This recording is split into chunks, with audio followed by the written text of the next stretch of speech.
ক্লাউডে on করে দেন।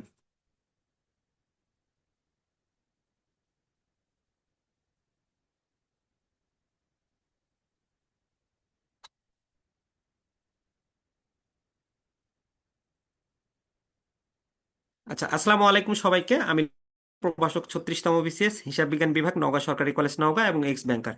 ব্যাংকার বন্ধু, আজকে আমরা মূলত আরএমএফআইটা ফার্স্ট 10 মিনিটে আমি ব্রিফ করব যে risk management in financial institution আপনি কিভাবে সহজে পাস করবেন।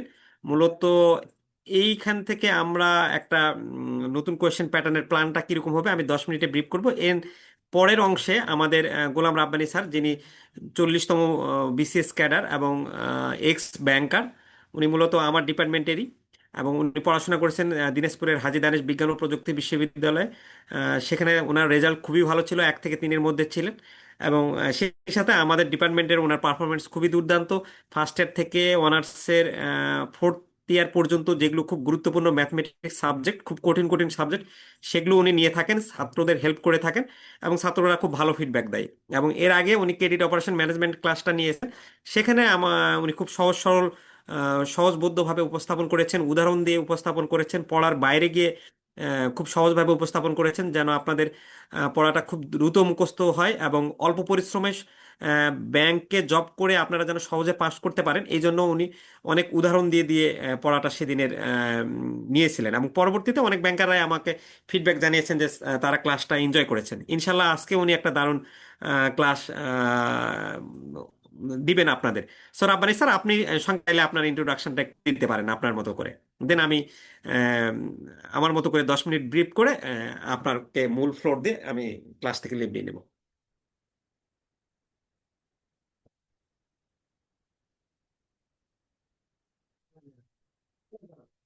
হ্যাঁ, আসলে আপনি অনেক কিছুই বলেছেন আমার হয়ে। এত কিছু আমি আসলে ওন করি কিনা জানি না, তবে আমি যতটুকু জানি, আপনি সবার ভালো চান, আপনি উপকার করতে চান আপনি। আশা করি আপনার এই অনুপ্রেরণা, আপনার এই দেখানো পথ আমরা অনুসরণ করব। এবং আজকের এই ক্লাসটা দেখি, আমরা আসলে ঝুঁকিতে আছি, সবাই ঝুঁকিতে আছি। আসলে কিভাবে ঝুঁকি পরিহার পরিমাপ করা যায়, হ্যাঁ, সেটা নিয়ে আজকে আমাদের এই ক্লাসটা হবে ইনশাল্লাহ। আশা করি এই ঝুঁকি থেকে আহ রেস্কিউ হতে পারবো ইনশাল্লাহ। বিভিন্ন প্রকার ঝুঁকি নিয়ে আমরা পড়াশোনা করব। আমার পক্ষ থেকে এতটুকুই। আর ইন্ট্রো ইনশাল্লাহ। দেওয়ার মতো আসলে আমার কিছু এখনো তৈরি হয় নাই। হ্যাঁ, স্যার যা বলেছে অতটুকুই এনাফ। আমি আপনাদেরই মতো একজন মানুষ। সেটা হলো যে আমার কিছু নলেজ, আমার কিছু ভিউজ এগুলো আপনাদের সাথে যদি আমি শেয়ার করতে পারি। আপনার প্রত্যেকেই এক একজন স্যার, হ্যাঁ, এবং আপনারা এক একজন ট্রাস্টেড পারসন। আপনারা মার্জিত মানুষ।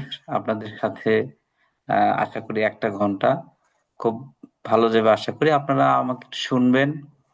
আমার কথাগুলো অস্পষ্ট হলে আপনারা আমাকে জানাবেন। আমি আমার দিক থেকে I will try my level best. হ্যাঁ, দেন আশা করি আপনাদের এই ফেল যাদের আছে অথবা যারা নিউ কামার, প্রত্যেকের জন্য এই ক্লাসগুলো আশা করি আশাব্যঞ্জক হবে এবং আপনারা নতুন করে চিন্তা করতে পারবেন হয়তো একবারে পাশ করা সম্ভব। সেভাবেই আমাদের ম্যাটেরিয়াল গুলো সাজানো হয়েছে। এবং আশা করি আমি এই জিনিসগুলো আপনাদের কাছে যেমন হার্ড কপি থাকবে, সফট কপি থাকবে, এবং এগুলোকে আরো প্রাঞ্জল করার জন্য আমাদের স্যার ক্লাসের ব্যবস্থা করেছে। আশা করি সেই প্রাঞ্জলের যে কাজটা, আপনাদের মনে রাখার কাজটা আমি করতে পারবো ইনশাল্লাহ। আশা করি আপনারা আমার সাথে থাকবেন। প্লিজ। আচ্ছা, ওকে। আমরা হচ্ছে যে আমাদের আরএমএফ এর উম, আচ্ছা, আপনাকে আমি একটা রিকোয়েস্ট পাঠাইছি ওই যে শেয়ারের, ওইটা একটু কাইন্ডলি আপনি রিকোয়েস্টটা অন করবেন। হ্যাঁ, ওকে।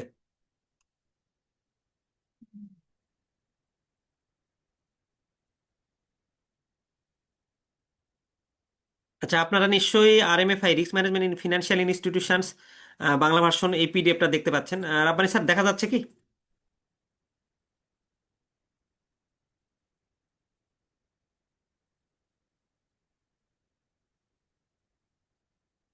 আরএমএফআই পিডিএফটা দেখা যাচ্ছে তো, না?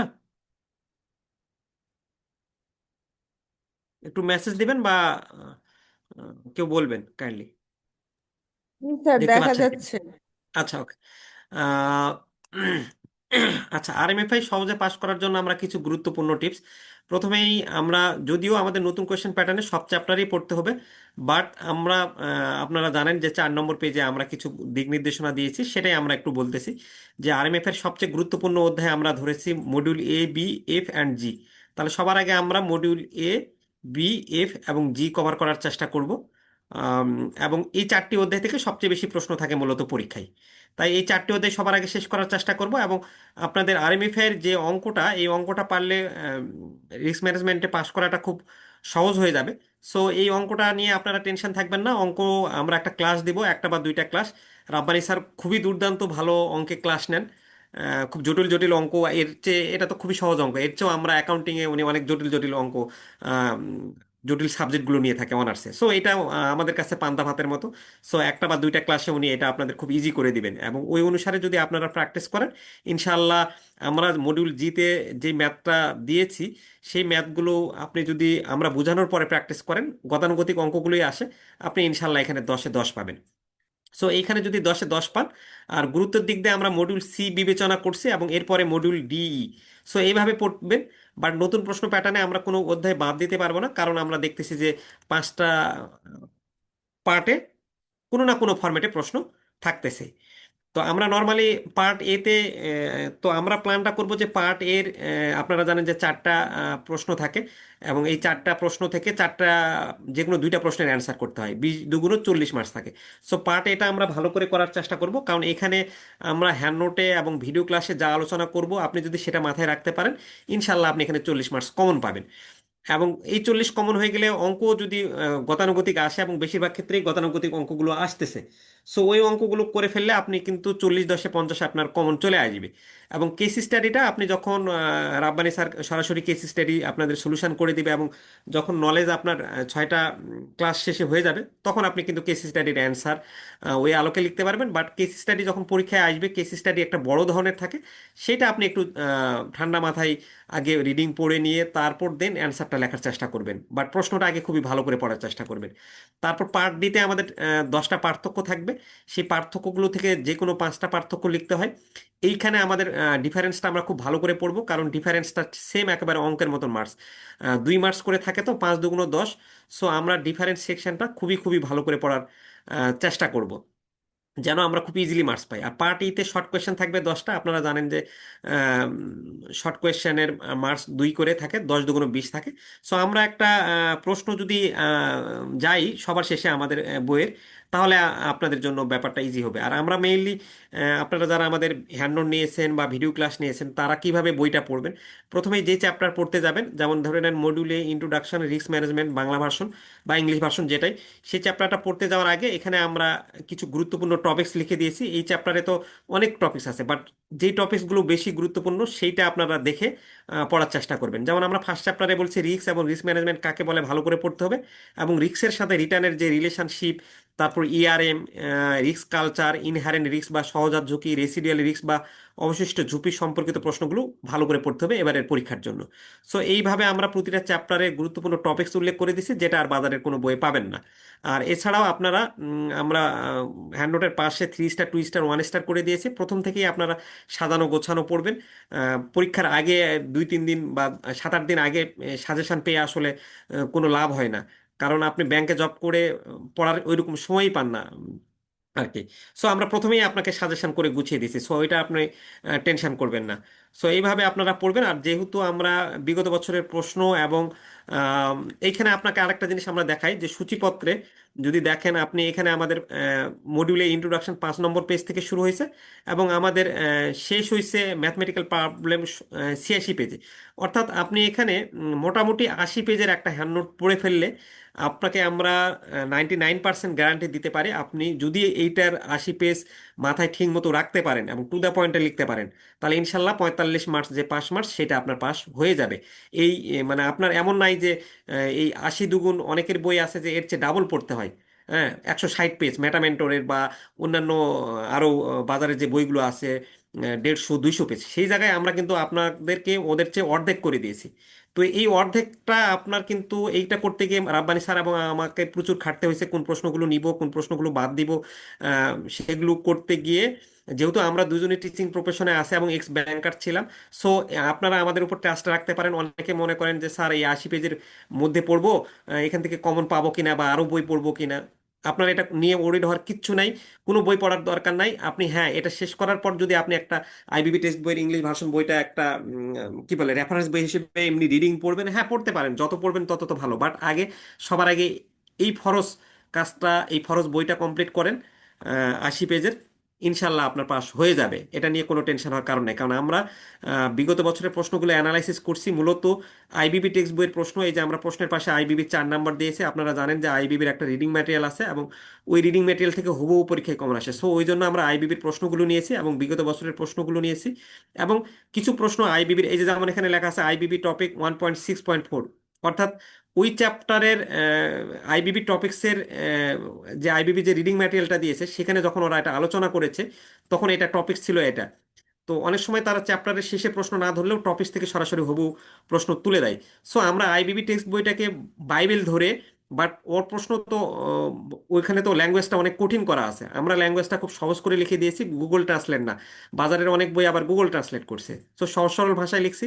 আইবিবি টেক্সটটাকে বাইবেল ধরছি। কেন বাইবেল ধরছি? কারণ যেহেতু আইবিবি প্রশ্ন করে, আইবিবি তো কোনো না কোনো একটা বই ফলো করবে, সো তার বইই ফলো করবে। সো আইবিবির যেহেতু প্রশ্ন নিয়েছি এবং আইবিবির টপিকসও নিয়েছি এবং বিগত বছরের প্রশ্নও নিয়েছি, মাত্র 80 পেজের মধ্যে রাখছি।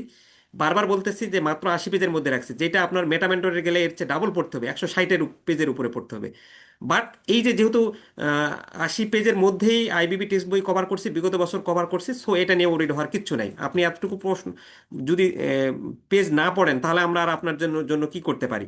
আমাদের সেই সময়টুকু আছে, অন্য অন্য প্রকাশনীর এই সময়গুলো নাই। কারণ তারা তো হয়তোবা কোম্পানিতে জব করে বা ব্যাংকে জব করে, আপনি পড়ার সময় পাচ্ছেন না। একটা বই অ্যানালাইসিস করে লিখতে গেলে প্রচুর সময় লাগে। তো আপনি পড়ার না সময় পাইলে তারা কিভাবে অ্যানালাইসিস করবে? এখন আসেন আমরা হচ্ছে হলো সবার শেষের আর প্রতিটা চ্যাপ্টার যখন আপনারা পড়তে যাবেন তখন এইভাবে গুরুত্বপূর্ণগুলো দেখবেন। এবং আমরা আমাদের চ্যাপ্টার আলোচনার শুরুর পূর্বে যারা ভিডিও ক্লাস নিয়েছেন এবং যারা হ্যান্ড নোট নেবেন, প্রথম 2টা চ্যাপ্টারের আমরা কিউআর কোড ফ্রি দিয়ে রাখছি। এই কিউআর কোড স্ক্যান করলেই ক্লাসটা দেখে নিতে পারবেন।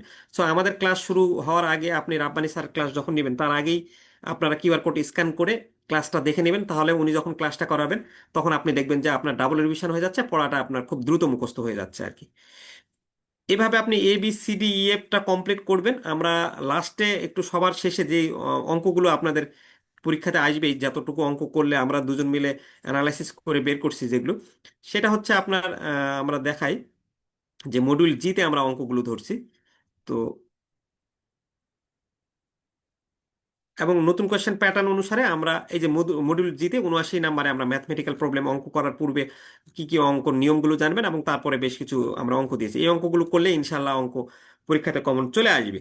আর প্রতিটা চ্যাপ্টারের পার্ট A+B, কি তারপর আমরা এই যে শর্ট কোয়েশ্চেন দিয়েছি, শর্ট কোয়েশ্চেনগুলো এমন না যে অনেকে শর্ট নোটসকে শর্ট কোয়েশ্চেন বলছে আর কি।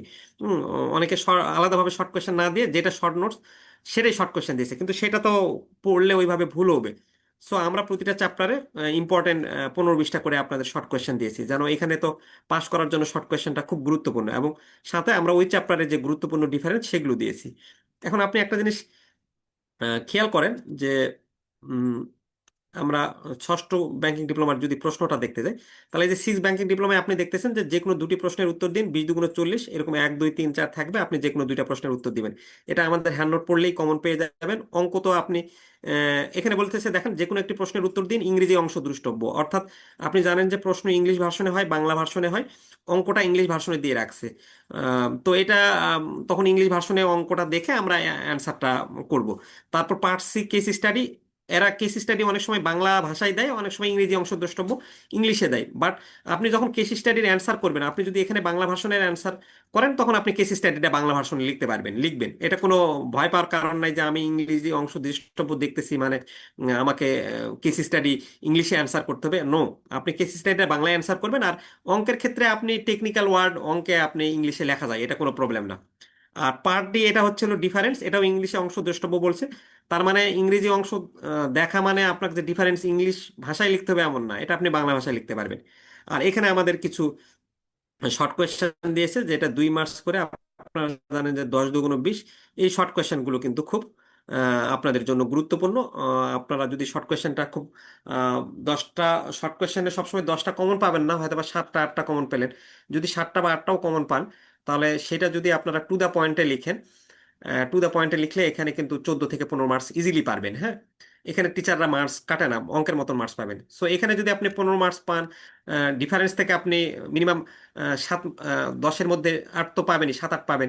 তাহলে যদি 7ও পান, তাহলে 15 × 5 = 20 দিয়ে কত হচ্ছে? 22। আর আপনি যদি অঙ্ক একটা ঠিক করে ফেলতে পারেন, 22 × 10 কত হচ্ছে? 32। তাহলে কিন্তু আপনি কেস স্টাডি না পারলেও 32, আর এখানে আপনি 40 মার্কস যদি দেন আপনি, তাহলে 32 40-এর মধ্যে আপনি 20 কিন্তু অ্যাভারেজে ইজিলি পাবেন। তাহলে এখানে 2 3 2 কত হয়ে যাচ্ছে? 52। সো কেস স্টাডি ছাড়াও আপনার কিন্তু 5 মার্কস চলে আসতেছে, যদি আপনি অঙ্ক টা ঠিক মতো দিতে পারেন, এবং শর্ট কোয়েশ্চেন এবং ডিফারেন্স গুলো। সো এইভাবে পড়বেন। কারো কোনো প্রশ্ন থাকলে আপনারা করতে পারেন, তাহলে আমি অ্যান্সারটা দিব। নাহলে আমি এখনই রাব্বানি স্যারকে ফ্লোর দিয়ে আমি ক্লাস থেকে লিভ নিতে চাচ্ছি। কারো কোনো কিছু বিষয় বলার থাকলে বলতে পারেন। লাস্ট, না এটা এআইবিবির ক্লাস। না, আপনি ক্লাসটা আগে শুরু করেন, আমরা ক্লাসটা করি, পরে কোনো প্রশ্ন থাকলে আমরা করবো আর কি। আচ্ছা ঠিক আছে। ওকে, তাহলে রাব্বানি স্যার আপনি তো স্লাইড আছে, আপনি স্লাইড অনুসারে ক্লাসটা শুরু করে দেন। কারো কোনো প্রশ্ন থাকলে আপনি লাস্টে প্রশ্নটা নিয়েন, বা আপনাদের কারো কোনো সমস্যা থাকলে মেসেজে দিয়ে রাখেন বা নোট ডাউন করে রাখেন। উনি ক্লাস শেষে 1 বাই 1 যে স্যার আমি এই প্রশ্নটা বুঝি নাই বা এটা আমার আর একটু বুঝাইলে ভালো হবে, তখন উনি এটা করে দিবেন। আপনি নোট ডাউন, আপনারা নোট ডাউন করে রাখবেন, অথবা ওই মুহূর্তেও চাইলে ওনাকে জিজ্ঞেস করতে পারবেন। জি।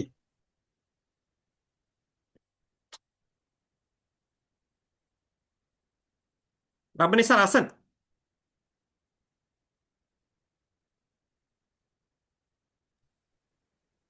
আর আপনার স্লাইডটা অফ করলে আমি আমার স্লাইডটা ও আচ্ছা, শেয়ার স্টপ করবো। শেয়ার করতে হবে না এখান থেকে? হ্যাঁ হ্যাঁ, ও আচ্ছা, হ্যাঁ অফ করছি আমি।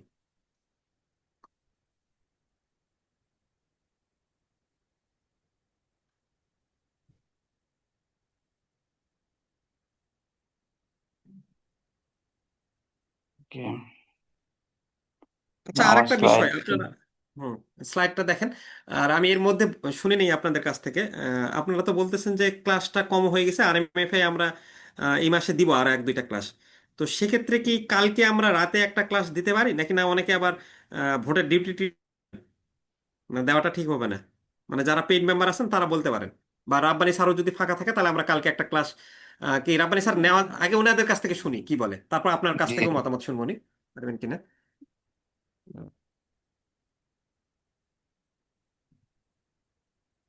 ইলেকশনের ডিউটি না থাকলে স্যার ক্লাস নিতে পারেন। আমাদের নাই, মানে দুজনের নাই এখন। আপনারা আবার মানে কারো আছে কিনা, বা যদি আপনাদের প্রবলেম হ্যাঁ না থাকে আমরা সেটাই তাহলে সেটাই। তাহলে আমরা আমার নাই আর সচরাচর কি, ক্লাস অন্য। নিতে পারেন। নিতে পারি না? হুম, জি স্যার, জি নিতে জি পারেন। আচ্ছা, জি। তাহলে তো পেইড মেম্বাররা বেশিরভাগই বলছেন নিতে পারেন। তাহলে রাব্বানি স্যার যদি ফ্রি থাকে, উনি যেহেতু আপনার ক্লাসটা কন্ডাক্ট করবে, আমি ওনার কাছ থেকে পার্সোনালি শুনে নিবনি, শুনে নিয়ে আপনাদের গ্রুপে জানাই দেবনি। স্যার আমি কি বের হয়ে গেলাম নাকি? না না, আপনি তো আছেন, হ্যাঁ, আছেন। স্লাইডটা কি শেয়ার করতে পারছেন না? স্লাইডটা আগে ওপেন হ্যাঁ করে নেন, স্যার। তারপর দেন আগে আপনার কম্পিউটারের স্লাইডটা ওপেন করেন, তারপর দেন আপনি শেয়ার দিন। আর যদি নাই পারেন একান্ত, তাহলে আমি এখানে আমি শেয়ার দিয়ে দিলে তো আমি আবার লিভ করে নিলে তখন আপনি পারবেন না। জি আমি আমি দেখছি স্যার, আগে ওপেনটা করি। আগে ওপেন করেন, কম্পিউটারে আগে ওপেন করেন, তারপর দেন শেয়ার দিতে হয়। বা ওইভাবে শেয়ার দিয়েও যেতে পারবেন। শেয়ার দিয়ে আপনার কম্পিউটারে ওই যেই জায়গায় আছে সেই জায়গায় ওপেন করলেও হবে। ওকে, জুম আমি টাইটেলটা খুঁজে পাচ্ছি না স্যার। কোনটা একটু কাইন্ডলি বলবেন? জুমের ইয়েটা স্যার। আচ্ছা, ওইটা কি দেখছি ডাউনলোড স্যার। করছিলেন? মডিউলে হ্যাঁ ডাউনলোড হ্যাঁ, করছিলেন, যেটা আপনি করছিলেন? আমি আমি তো জুমে আছি, কিন্তু জুমের বারটা কোথায়? জুমের এই বার, জুমের বার এই যে নিচের দিকে এখানে দেখেন। আমি শেয়ার, শেয়ার করতে পারছি না স্যার। এখানে আমার audio video participant chat react রিয়াক্টের পাশে আমার শেয়ার দেখেন। পোস্ট করে স্যার, ওই যে রিয়েক্টের পাশে আমার যে পজ বা স্টপ রেকর্ডিং আছে স্যার, 8 মোর। রিয়েক্টের রিয়েক্টের পাশে শেয়ার পাচ্ছেন না? এর আগে তো থাক, হ্যাঁ, এই যে পরে আছে স্যার মোড়ের মধ্যে। উম, আমি তো নর্মালি কি বলে আমার এখানে কম্পিউটারে দেখাচ্ছে যে রিয়েক্টের ডান পাশে শেয়ার। হ্যাঁ, ওই যে আপনি, এখন হবে স্যার, এখন হবে। এখন হচ্ছে, হ্যাঁ হ্যাঁ, রাব্বানি হ্যাজ স্টার্টেড, হ্যাঁ।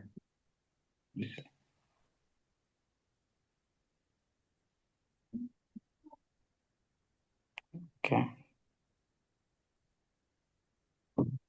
হ্যাঁ এখন এখন দেখা যাচ্ছে। একদমই, হ্যাঁ দেখা যাচ্ছে।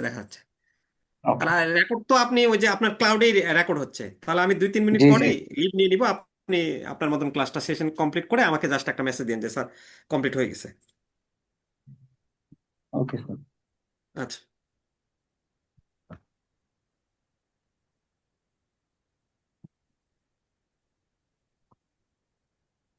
আসসালামু আলাইকুম সবাইকে। আজকে আমরা নতুন একটা ক্লাস, গত দিনের যে ক্লাসটা ছিল সেটা ক্রেডিট রিস্ক ম্যানেজমেন্টের উপরে ছিল।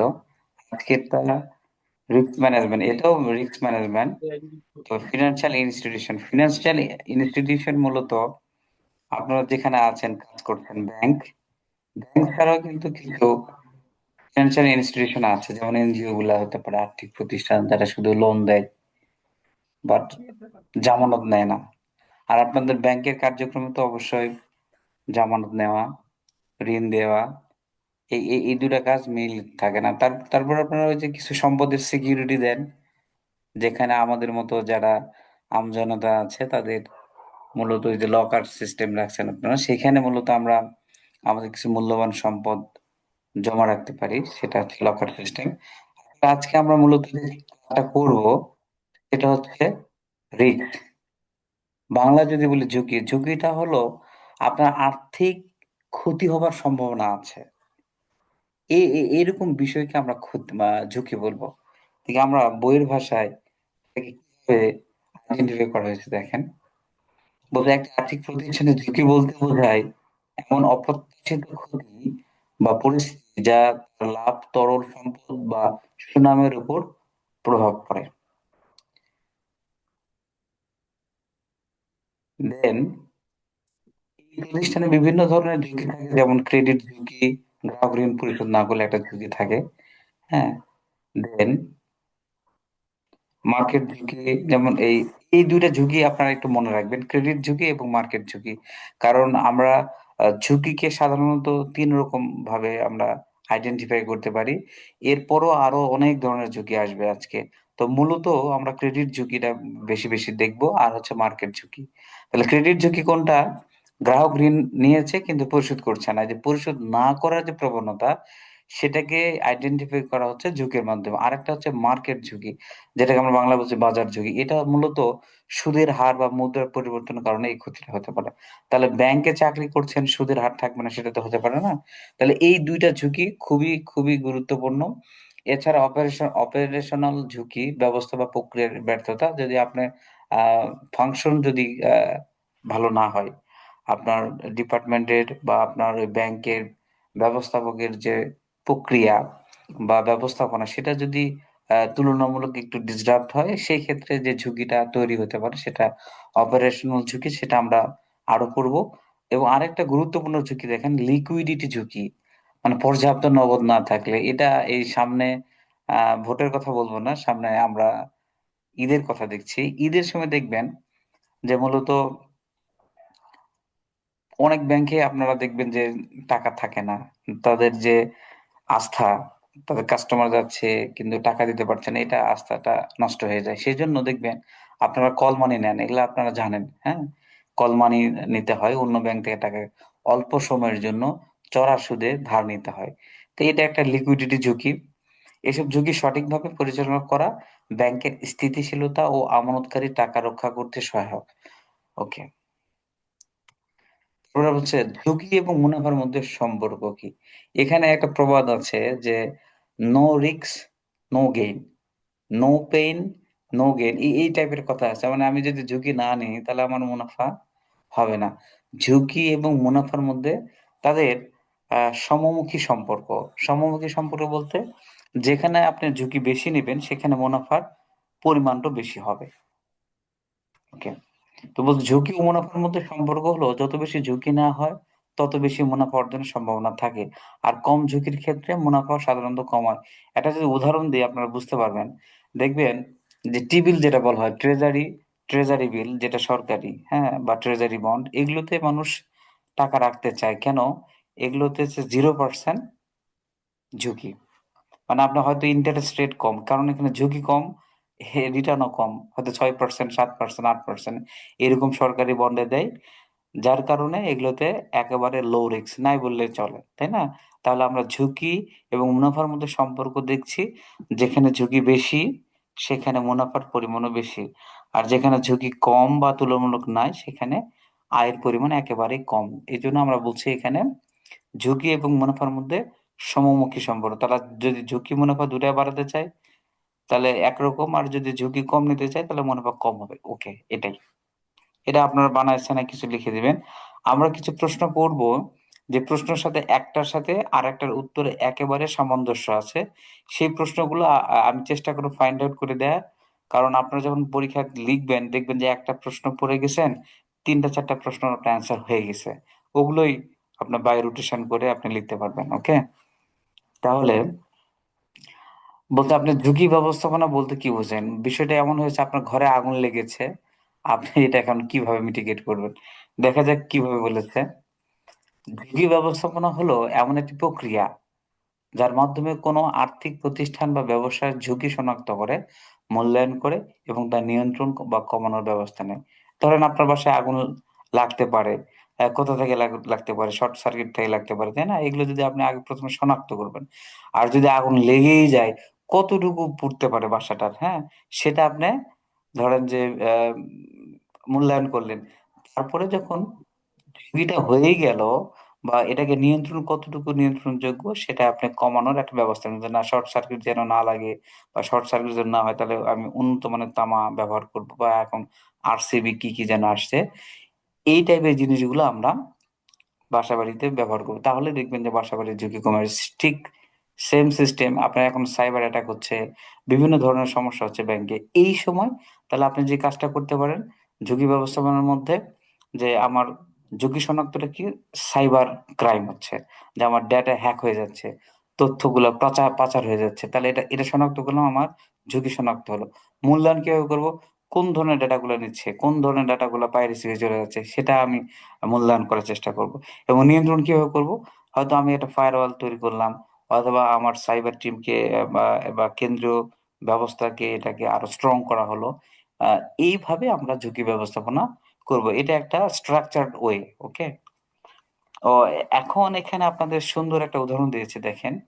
ব্যাংক যখন ঋণ দেওয়ার আগে গ্রাহকের ঋণ ইতিহাস যাচাই করে, সেটি ঝুঁকি ব্যবস্থাপনার একটি অংশ। হ্যাঁ, এটা একটা অংশ হতে পারে, যে আমি যাকে ব্যাংক থেকে লোন দিচ্ছি, ঋণ দিচ্ছি, সে এই টাকাটা আগে নিয়েছে কিনা, বা তার ক্রেডিট ইতিহাস কেমন, অন্য ব্যাংক থেকে নিয়েছে, আপনারা যে সিআইবি যে বের করেন, তার কোন কোন ব্যাংক থেকে ঋণ নেওয়া আছে, এটা আপনি দেখতে পারেন। দেখে আপনার এই ঝুঁকি ব্যবস্থাপনার কার্যক্রমের মধ্যে এটা একটা ওয়ে হতে পারে। ওকে, দেন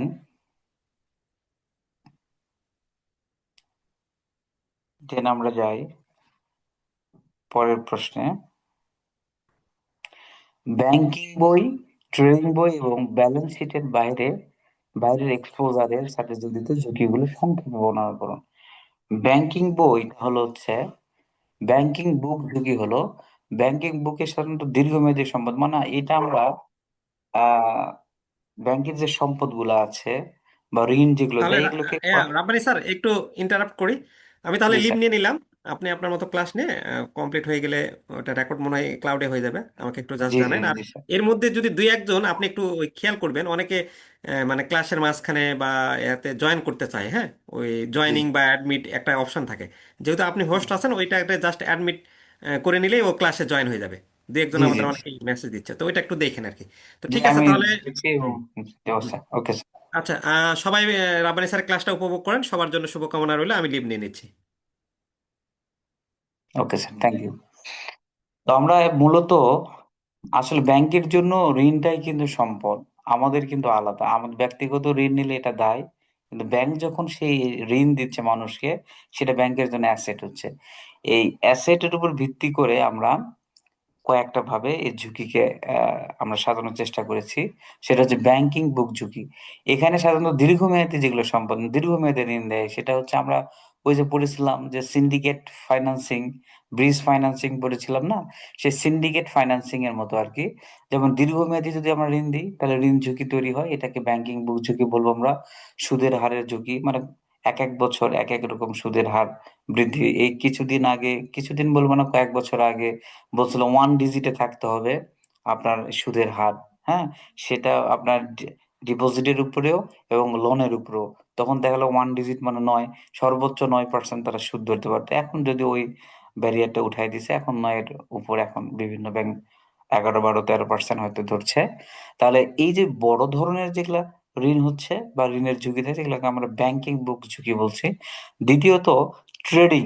ট্রেডিং মানে কি? প্রতিদিন কেনা বেচার মতো, মানে আমরা যেমন ওই সবজি কিনি প্রতিদিন, সেরকম ট্রেডিং বুক ঝুঁকিটা হলো স্বল্পমেয়াদী সম্পদ থাকে, যেমন শেয়ার আজকে কেনা বেচা, দাম ওঠানামা করছে, বন্ড, ডেরিভেটিভ, এই ধরনের যে ঝুঁকিগুলো, যেমন বাজারের ঝুঁকি যে বললাম দাম ওঠানামা করে, এগুলোকে আমরা ট্রেডিং বুক ঝুঁকি বলছি। আর off balance sheet exposure, off balance মানে কি? মানে অন আর অফ। আমি যখন অন করছি একটা,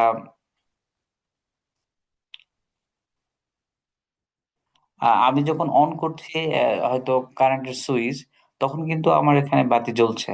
হ্যাঁ, অফ করলে চলে যাচ্ছে। ঠিক সেম এরকম, যে অফ ব্যালেন্স শিট মানে হচ্ছে কিছু জিনিস আমি আপনি চাইলেও রাখতে পারছি না, রাখতে পারবো না। হ্যাঁ, যেমন হলো দেখেন, এখানে কিছু কিছু আইটেম আছে, আমরা দেখবো যে এগুলো সরাসরি ব্যালেন্স শিটে দেখা যায় না, এদের স্থান নেই, কিন্তু এগুলো আর্থিক অবস্থার প্রভাব ফেলে। যেমন গ্যারান্টি, এলসি, ডেরিভেটিভ। আপনারা জানেন এলসি কি? যে আমদানিকারকের পক্ষে এটা কি করে, কোনো একটা ব্যাংক রপ্তানিকারককে তাদের অনুমতি দেয় যে না, ঠিক আছে, আপনি পণ্যটা বিক্রি করতে পারেন, যদি আমার গ্রাহক, আমার কাস্টমার যদি টাকা পরিশোধ করতে অক্ষম হয়, অপারগ হয়, তাহলে এই টাকাটা আমরা পরিশোধ করব।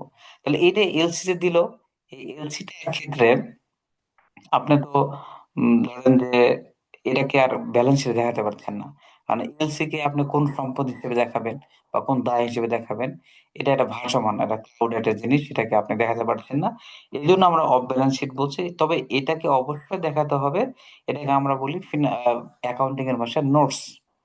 মানে আপনি ডিসক্লোজ করছেন আপনার যে এলসি আছে, এত টাকার এলসি আছে, তাহলে আপনি এটাকে নোটসে দেখাবেন। এটা, এই বিষয়গুলো হচ্ছে অফ ব্যালেন্স শিট থাকবে। দেন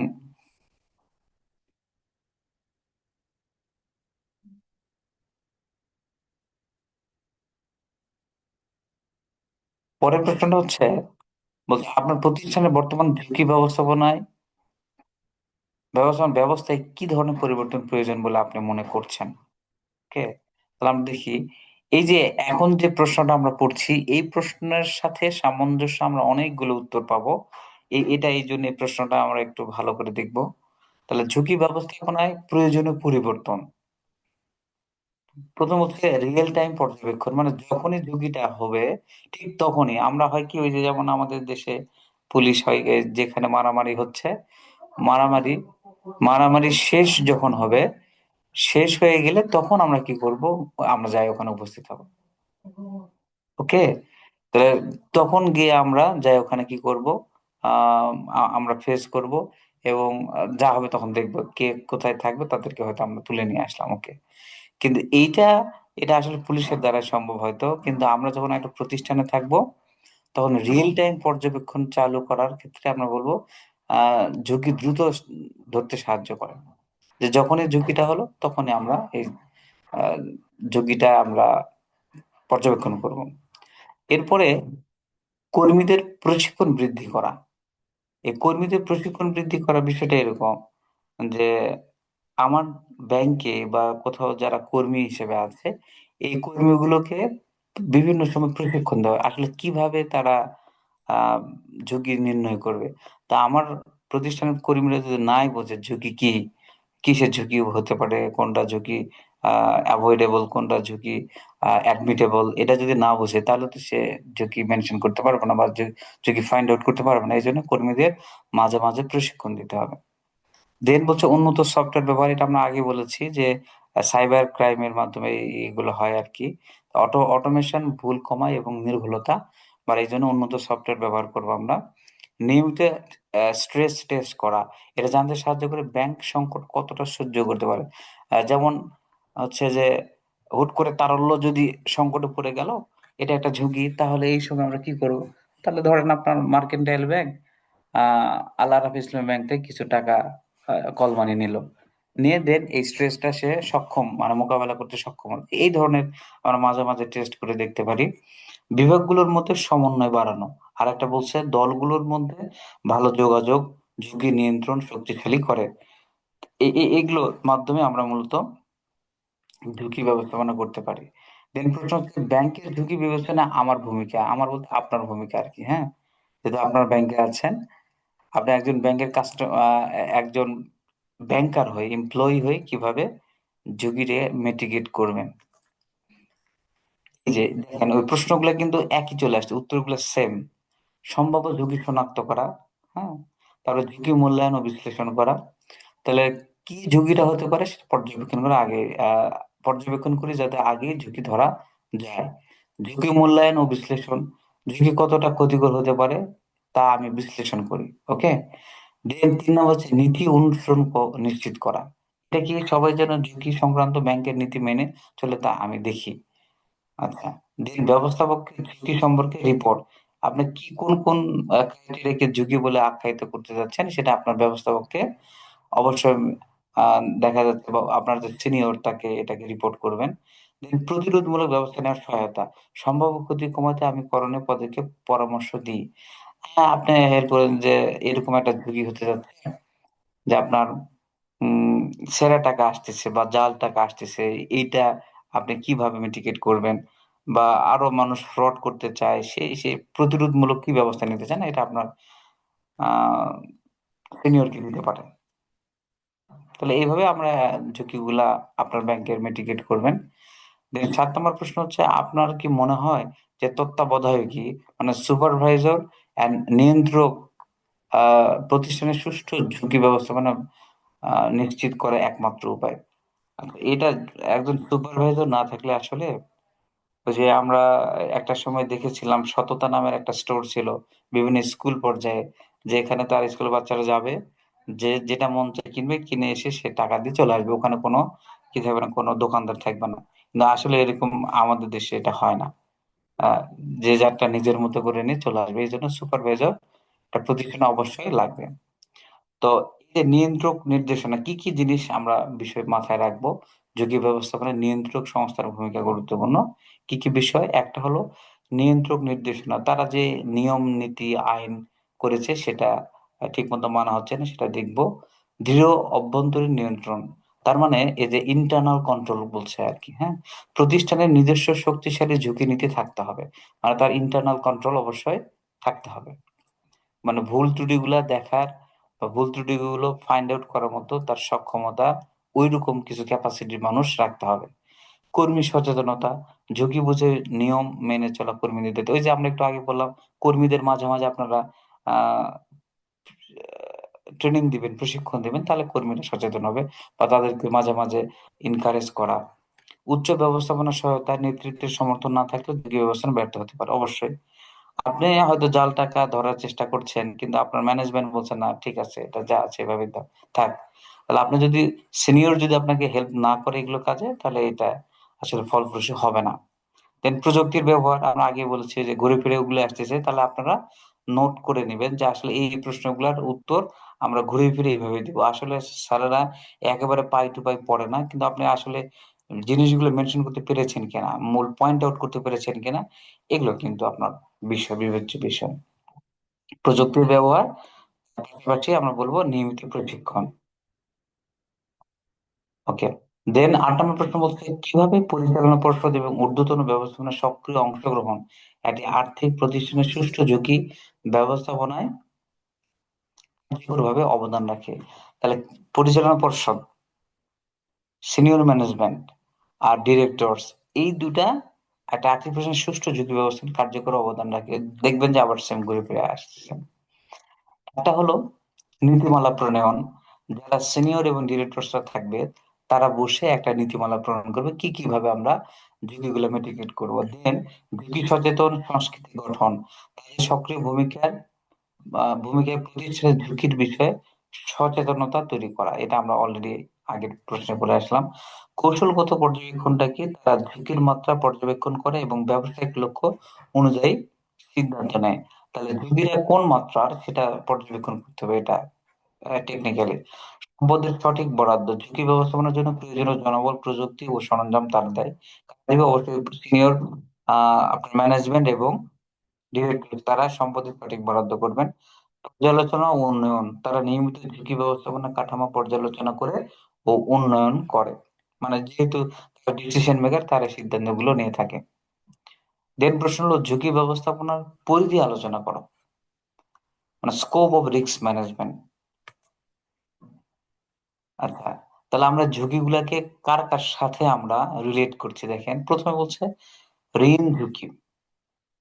আপনি যে একটা মানুষকে ঋণ দিচ্ছেন, লোন দিচ্ছেন, সে তো দিতে ব্যর্থ হতে পারে পরিশোধ করতে। তাহলে এইটা আপনি কিভাবে মানে প্রতিরোধ করবেন সেটা আপনার আহ জানার বিষয় হচ্ছে ঋণ ঝুঁকি ব্যবস্থাপনা।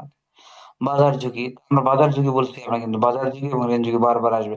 বাজার ঝুঁকি মানে হচ্ছে সুদের হার বা বিনিময় হার বা শেয়ার মূল্যের পরিবর্তনজনিত ক্ষতির বিষয়।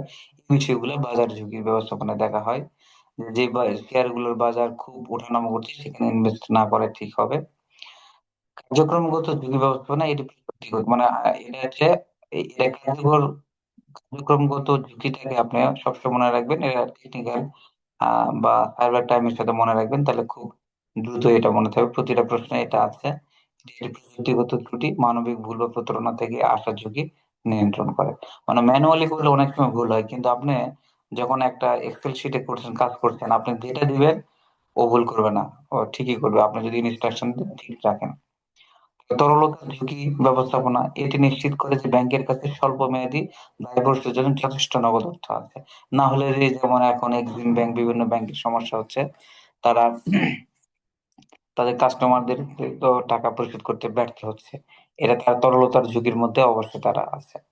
নীতি ও আইনগত ঝুঁকি ব্যবস্থাপনা এটাই হচ্ছে, এটি আইন। ওই যখনই নীতি লিখবেন তখন আইন রুলস রেগুলেশনের কথা লিখে দিবেন, পার পেয়ে যাবেন ইনশাল্লাহ। এখন আমরা দেখবো এন্টারপ্রাইজ ঝুঁকি ব্যবস্থাপনা সম্পর্কে সংক্ষেপে আলোচনা করুন। আসলে সময় কম, যার জন্য আমরা প্রশ্নগুলো দ্রুত রিড আউট করছি, আপনাদের হয়তো ডিস্টার্বই হচ্ছে, কিন্তু আসলে কিছু করার নাই, সময় স্বল্পতার কারণে আমরা একটু দ্রুতই রিড আউট করছি। তারপরে বলছে যে এন্টারপ্রাইজ ঝুঁকি ব্যবস্থাপনা সম্পর্কে সংক্ষেপে আলোচনা করুন। ওকে, তো এন্টারপ্রাইজ রিস্ক ম্যানেজমেন্টটা কি আসলে? এটি হলো একটি প্রক্রিয়া যার মাধ্যমে কোনো প্রতিষ্ঠান সম্পূর্ণ সংগঠন জুড়ে সব ধরনের ঝুঁকি শনাক্ত, মূল্যায়ন ও নিয়ন্ত্রণ করে। তাহলে এন্টারপ্রাইজ, এন্টায়ার মানে কিন্তু সম্পূর্ণ, এভাবে মনে রাখতে পারে। তাহলে সম্পূর্ণ প্রতিষ্ঠানের বা সংগঠন জুড়ে সব ধরনের ঝুঁকি শনাক্ত করে, মূল্যায়ন করে এবং নিয়ন্ত্রণ করে। এটা হচ্ছে ইআরএম এর কাজ। এটি আর্থিক, পরিচালনাগত, আইনগত, সুনাম ও কৌশলগত ঝুঁকি নিরসনে কাজ করে। তো এটা এরকম উদাহরণ দিয়েছে একটা, দেখেন একটি ব্যাংক যদি ইআরএম ব্যবস্থার মাধ্যমে সাইবার ঝুঁকি আগে ভাগে চিহ্নিত করে, তাহলে আগে থেকে নিরাপত্তা ব্যবস্থা জোরদার করতে পারে। যে আমরা বললাম ফায়ারওয়াল আমরা ব্যবহার করবো, বা যে হ্যাকাররা যেন আমাদের তথ্য না নিতে পারে তার জন্য একটা শক্তিশালী আমরা নেটওয়ার্কিং সিস্টেম ব্যবহার করব, তাহলে আমাদের রিস্কটাকে মিটিগেট করা যাবে। এটার সাথেই আবার দেখেন কার্যকর এন্টারপ্রাইজ ঝুঁকি ব্যবস্থাপনা বজায় রাখার সুবিধাগুলো বর্ণনা করো। তার মানে আপনি যদি কার্যকরী এন্টারপ্রাইজ ঝুঁকি ব্যবস্থাপনা করেন, তাহলে আপনি কি কি সুবিধা পাবেন? সঠিক সিদ্ধান্ত গ্রহণ, তাহলে ঝুঁকি সম্পর্কে আপনার তো আগে থেকে ধারণা থাকে, তাহলে আপনি সঠিক সিদ্ধান্ত গ্রহণ করতে পারছেন। ঝুঁকি শনাক্ত ও নিয়ন্ত্রণ, আপনার তো ঝুঁকিগুলো কি কি আছে এগুলো সম্ভাব্য ঝুঁকি সম্পর্কে আপনি জানতে পারছেন, তাহলে নিয়ন্ত্রণ করা সহজ হবে। নিয়ম ও বিধি মানা নিশ্চিত, প্রতিষ্ঠানের নিয়ম মেনে চলা এবং জরিমানা এড়াতে সহায়তা করে। কার্যক্ষমতা বৃদ্ধি, সম্পদ ও সুনামের সুরক্ষা, দীর্ঘমেয়াদী স্থিতিশীলতা। আপনি যদি এই ঝুঁকিগুলো, এন্টারপ্রাইজ ঝুঁকিগুলো মিটিগেট করতে পারেন, তাহলে এই সুবিধাগুলো প্রতিষ্ঠান পাবে। নতুন একটা টপিক, ঝুঁকি সংস্কৃতির সংজ্ঞা দাও। ঝুঁকি সংস্কৃতিকে কেন যথাযথ গুরুত্ব দেওয়া উচিত? আচ্ছা, সংস্কৃতির ইংরেজি তো কালচার। কালচার কি? কালচারটা হলো মানুষ অনেক দিন থেকে একটা জিনিস করে আসতেছে, ট্র্যাডিশন বা ট্র্যাডিশন বলা যাবে না, একটা জিনিসের একটা ট্রেন্ডই হয়ে গেছে, হ্যাঁ, এটাকে আমরা কালচার বলবো। যেমন বাংলাদেশের মানুষরা, বেশিরভাগ মানুষ লুঙ্গি পরে, শহরের মানুষ আলাদা, কিন্তু গ্রামের সবাই বেশিরভাগ মানুষের লুঙ্গি পরে, এটা বাঙালির একটা কালচার। ঠিকই ঝুঁকি সংস্কৃতির সংজ্ঞার এখানে এটাকেও আমরা একটা কালচার বলছি। দেখেন, রিস্ক কালচার হলো প্রতিষ্ঠানের কর্মীদের মধ্যে ঝুঁকি সম্পর্কিত মূল্যবোধ, আচরণ ও বিশ্বাসের সমষ্টি, যা ঝুঁকি চিহ্নিত, রিপোর্ট ও মোকাবেলায় প্রভাব ফেলে। তাহলে এই রিস্ক কালচারটা হচ্ছে কয়েকটা জিনিসের সমন্বয়। একটা হচ্ছে মূল্যবোধ, আচরণ ও বিশ্বাসের সমষ্টি। এই তিনটা জিনিসকে আপনারা বলতে পারেন যে রিস্ক কালচার। এটি হলে কি হবে? ভালো রিস্ক কালচার থাকলে কর্মীরা সন্দেহজনক লেনদেনের সঙ্গে সঙ্গে রিপোর্ট করে দুর্দশার উপর ভয় পায় না।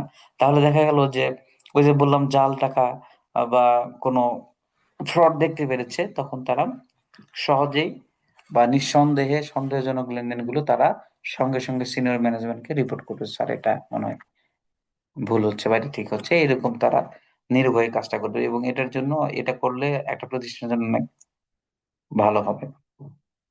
রিস্ক কালচারের গুরুত্ব, এক নম্বর হচ্ছে স্বচ্ছতা। রিস্ক কালচার থাকলে কর্মীরা নির্ভয়ে ঝুঁকির তথ্য জানায়, এটা একটা স্বচ্ছতা, নিট এন্ড ক্লিন থাকলো। সঠিক সিদ্ধান্ত হচ্ছে ঝুঁকি সম্পর্কে সচেতনতা বৃদ্ধি করে, এজন্য তারা সঠিক সিদ্ধান্ত নিতে পারে। নীতিমানা, কর্মীরা নিয়ম ও নীতিমালা অনুসরণ করবে অবশ্যই, যেহেতু তার একটা কালচার। সিনিয়ররা যদি, দেখা যাচ্ছে কোথাও কোথাও দেখা যায় সিনিয়ররা যদি আহ আমি কি বলবো এটাকে, আমাদের সাথেও মেনশন না করি, আমরা কিন্তু ওই যে বাংলা প্রবাদে পড়ি যে, বাংলা ভাষায় যে, আগের হাল যে দিক দিয়ে যায়, পেছনের হাল কিন্তু সেদিক দিয়ে যায়। সেই ক্ষেত্রে আমরা বলবো যে আম নীতিমালা এরকম না। সিনিয়ররা যদি আ নীতিমালা মানে, তাহলে রিস্ক কালচার তৈরি হলো। জুনিয়র যারা আছে তারাও মানতে বাধ্য। যে না, এখানে সিনিয়ররাই কাজ করে, তাহলে আমরা এর বিপক্ষে যেতে পারি না। এটাই হলো নীতিমানা। সুনাম রক্ষা, আগে থেকে ঝুঁকি চিহ্নিত হলে প্রতিষ্ঠান সুনাম রক্ষা পায়। ওকে, তার মানে আপনি ঝুঁকিটা আগে থেকে চিহ্নিত করলেন, সেই ঝুঁকিটা যেন না হয় তার জন্য ব্যবস্থা নিবেন। তাহলে আপনার প্রতিষ্ঠানের সুনাম রক্ষা হলো। দায়িত্ববোধ, প্রত্যেকে ঝুঁকি ব্যবস্থাপনায় নিজের ভূমিকা বোঝে। তার মানে হচ্ছে টপ টু বটম আপনারা এই দায়িত্বগুলোকে ডিসেন্ট্রালাইজ করে যখন দিচ্ছেন, প্রত্যেকেই মনে করেন আমি আমার প্রতিষ্ঠানে চাকরি করি, তাহলে এই প্রতিষ্ঠানের ভালো এবং মন্দ পুরোটাই আমার, সেটার থেকে একটা দায়িত্ববোধ সৃষ্টি হয়। সেটাই বলছে, এটা রিস্ক কালচারের একটা অংশ। স্থিতিশীলতা, ভালো রিস্ক কালচার দীর্ঘমেয়াদী প্রতিষ্ঠানের নিরাপত্তা নিশ্চিত করে। ওকে, ঝুঁকি সংস্কৃতি ব্যবস্থাপনার প্রক্রিয়া আলোচনা করো। তাহলে প্রক্রিয়াটা আমরা দেখি। রিস্ক কালচার ব্যবস্থাপনার প্রক্রিয়ার মধ্যে আবার দেখেন, ওই যে আগে আমরা কিছু প্রশ্ন করলাম, ওগুলো দেখেন আবার রিপিট হচ্ছে। নেতৃত্ব পর্যায় থেকে দৃষ্টান্ত স্থাপন, তাহলে ঊর্ধ্বতন কর্মকর্তা ঝুঁকি সচেতন আচরণ করে অন্যদের উৎসাহিত করবেন। আমাদের নবী সাল্লাল্লাহু আলাইহি ওয়াসাল্লাম এমন কোনো কাজ নিজে না করে অন্যকে কখনো সেটা করার জন্য বলতেন না। ঠিক সিনিয়ররা যা করবেন, এটা যদি উনি মেনটেন করে নিচের পর্যায়ে এটাকে এনভয় করে, তাহলে দেখবো যে আমরা কি, যে অন্যরা, ছোটরাও মানবে, জুনিয়ররাও মানবে। ঠিক আছে, তাহলে নেতৃত্ব পর্যায়ে থেকে একটা দৃষ্টান্ত স্থাপন রিস্ক কালচারের একটা প্রক্রিয়ার মধ্যে পড়ছে। পরিষ্কার নীতিমালা ও নির্দেশনা তৈরি, মানে আপনি যে কাজগুলো করবেন, আপনি যেমন নিজেও করছেন, অন্যকে উৎসাহিত করছেন, সেই কাজগুলোর যে নীতিমালা, কারণ আপনি ধরেন যে ব্যাংকের কাজ নীতিমালা ছাড়া করতে পারবেন না। আপনার মন চাইলে এইভাবে আমি কাস্টমারকে সেবা দিব বা এইভাবে কাজটা করব, এটা করতে পারবেন না। আপনি ওই নীতিমালার মধ্যে থেকেই কাজ করতে হবে।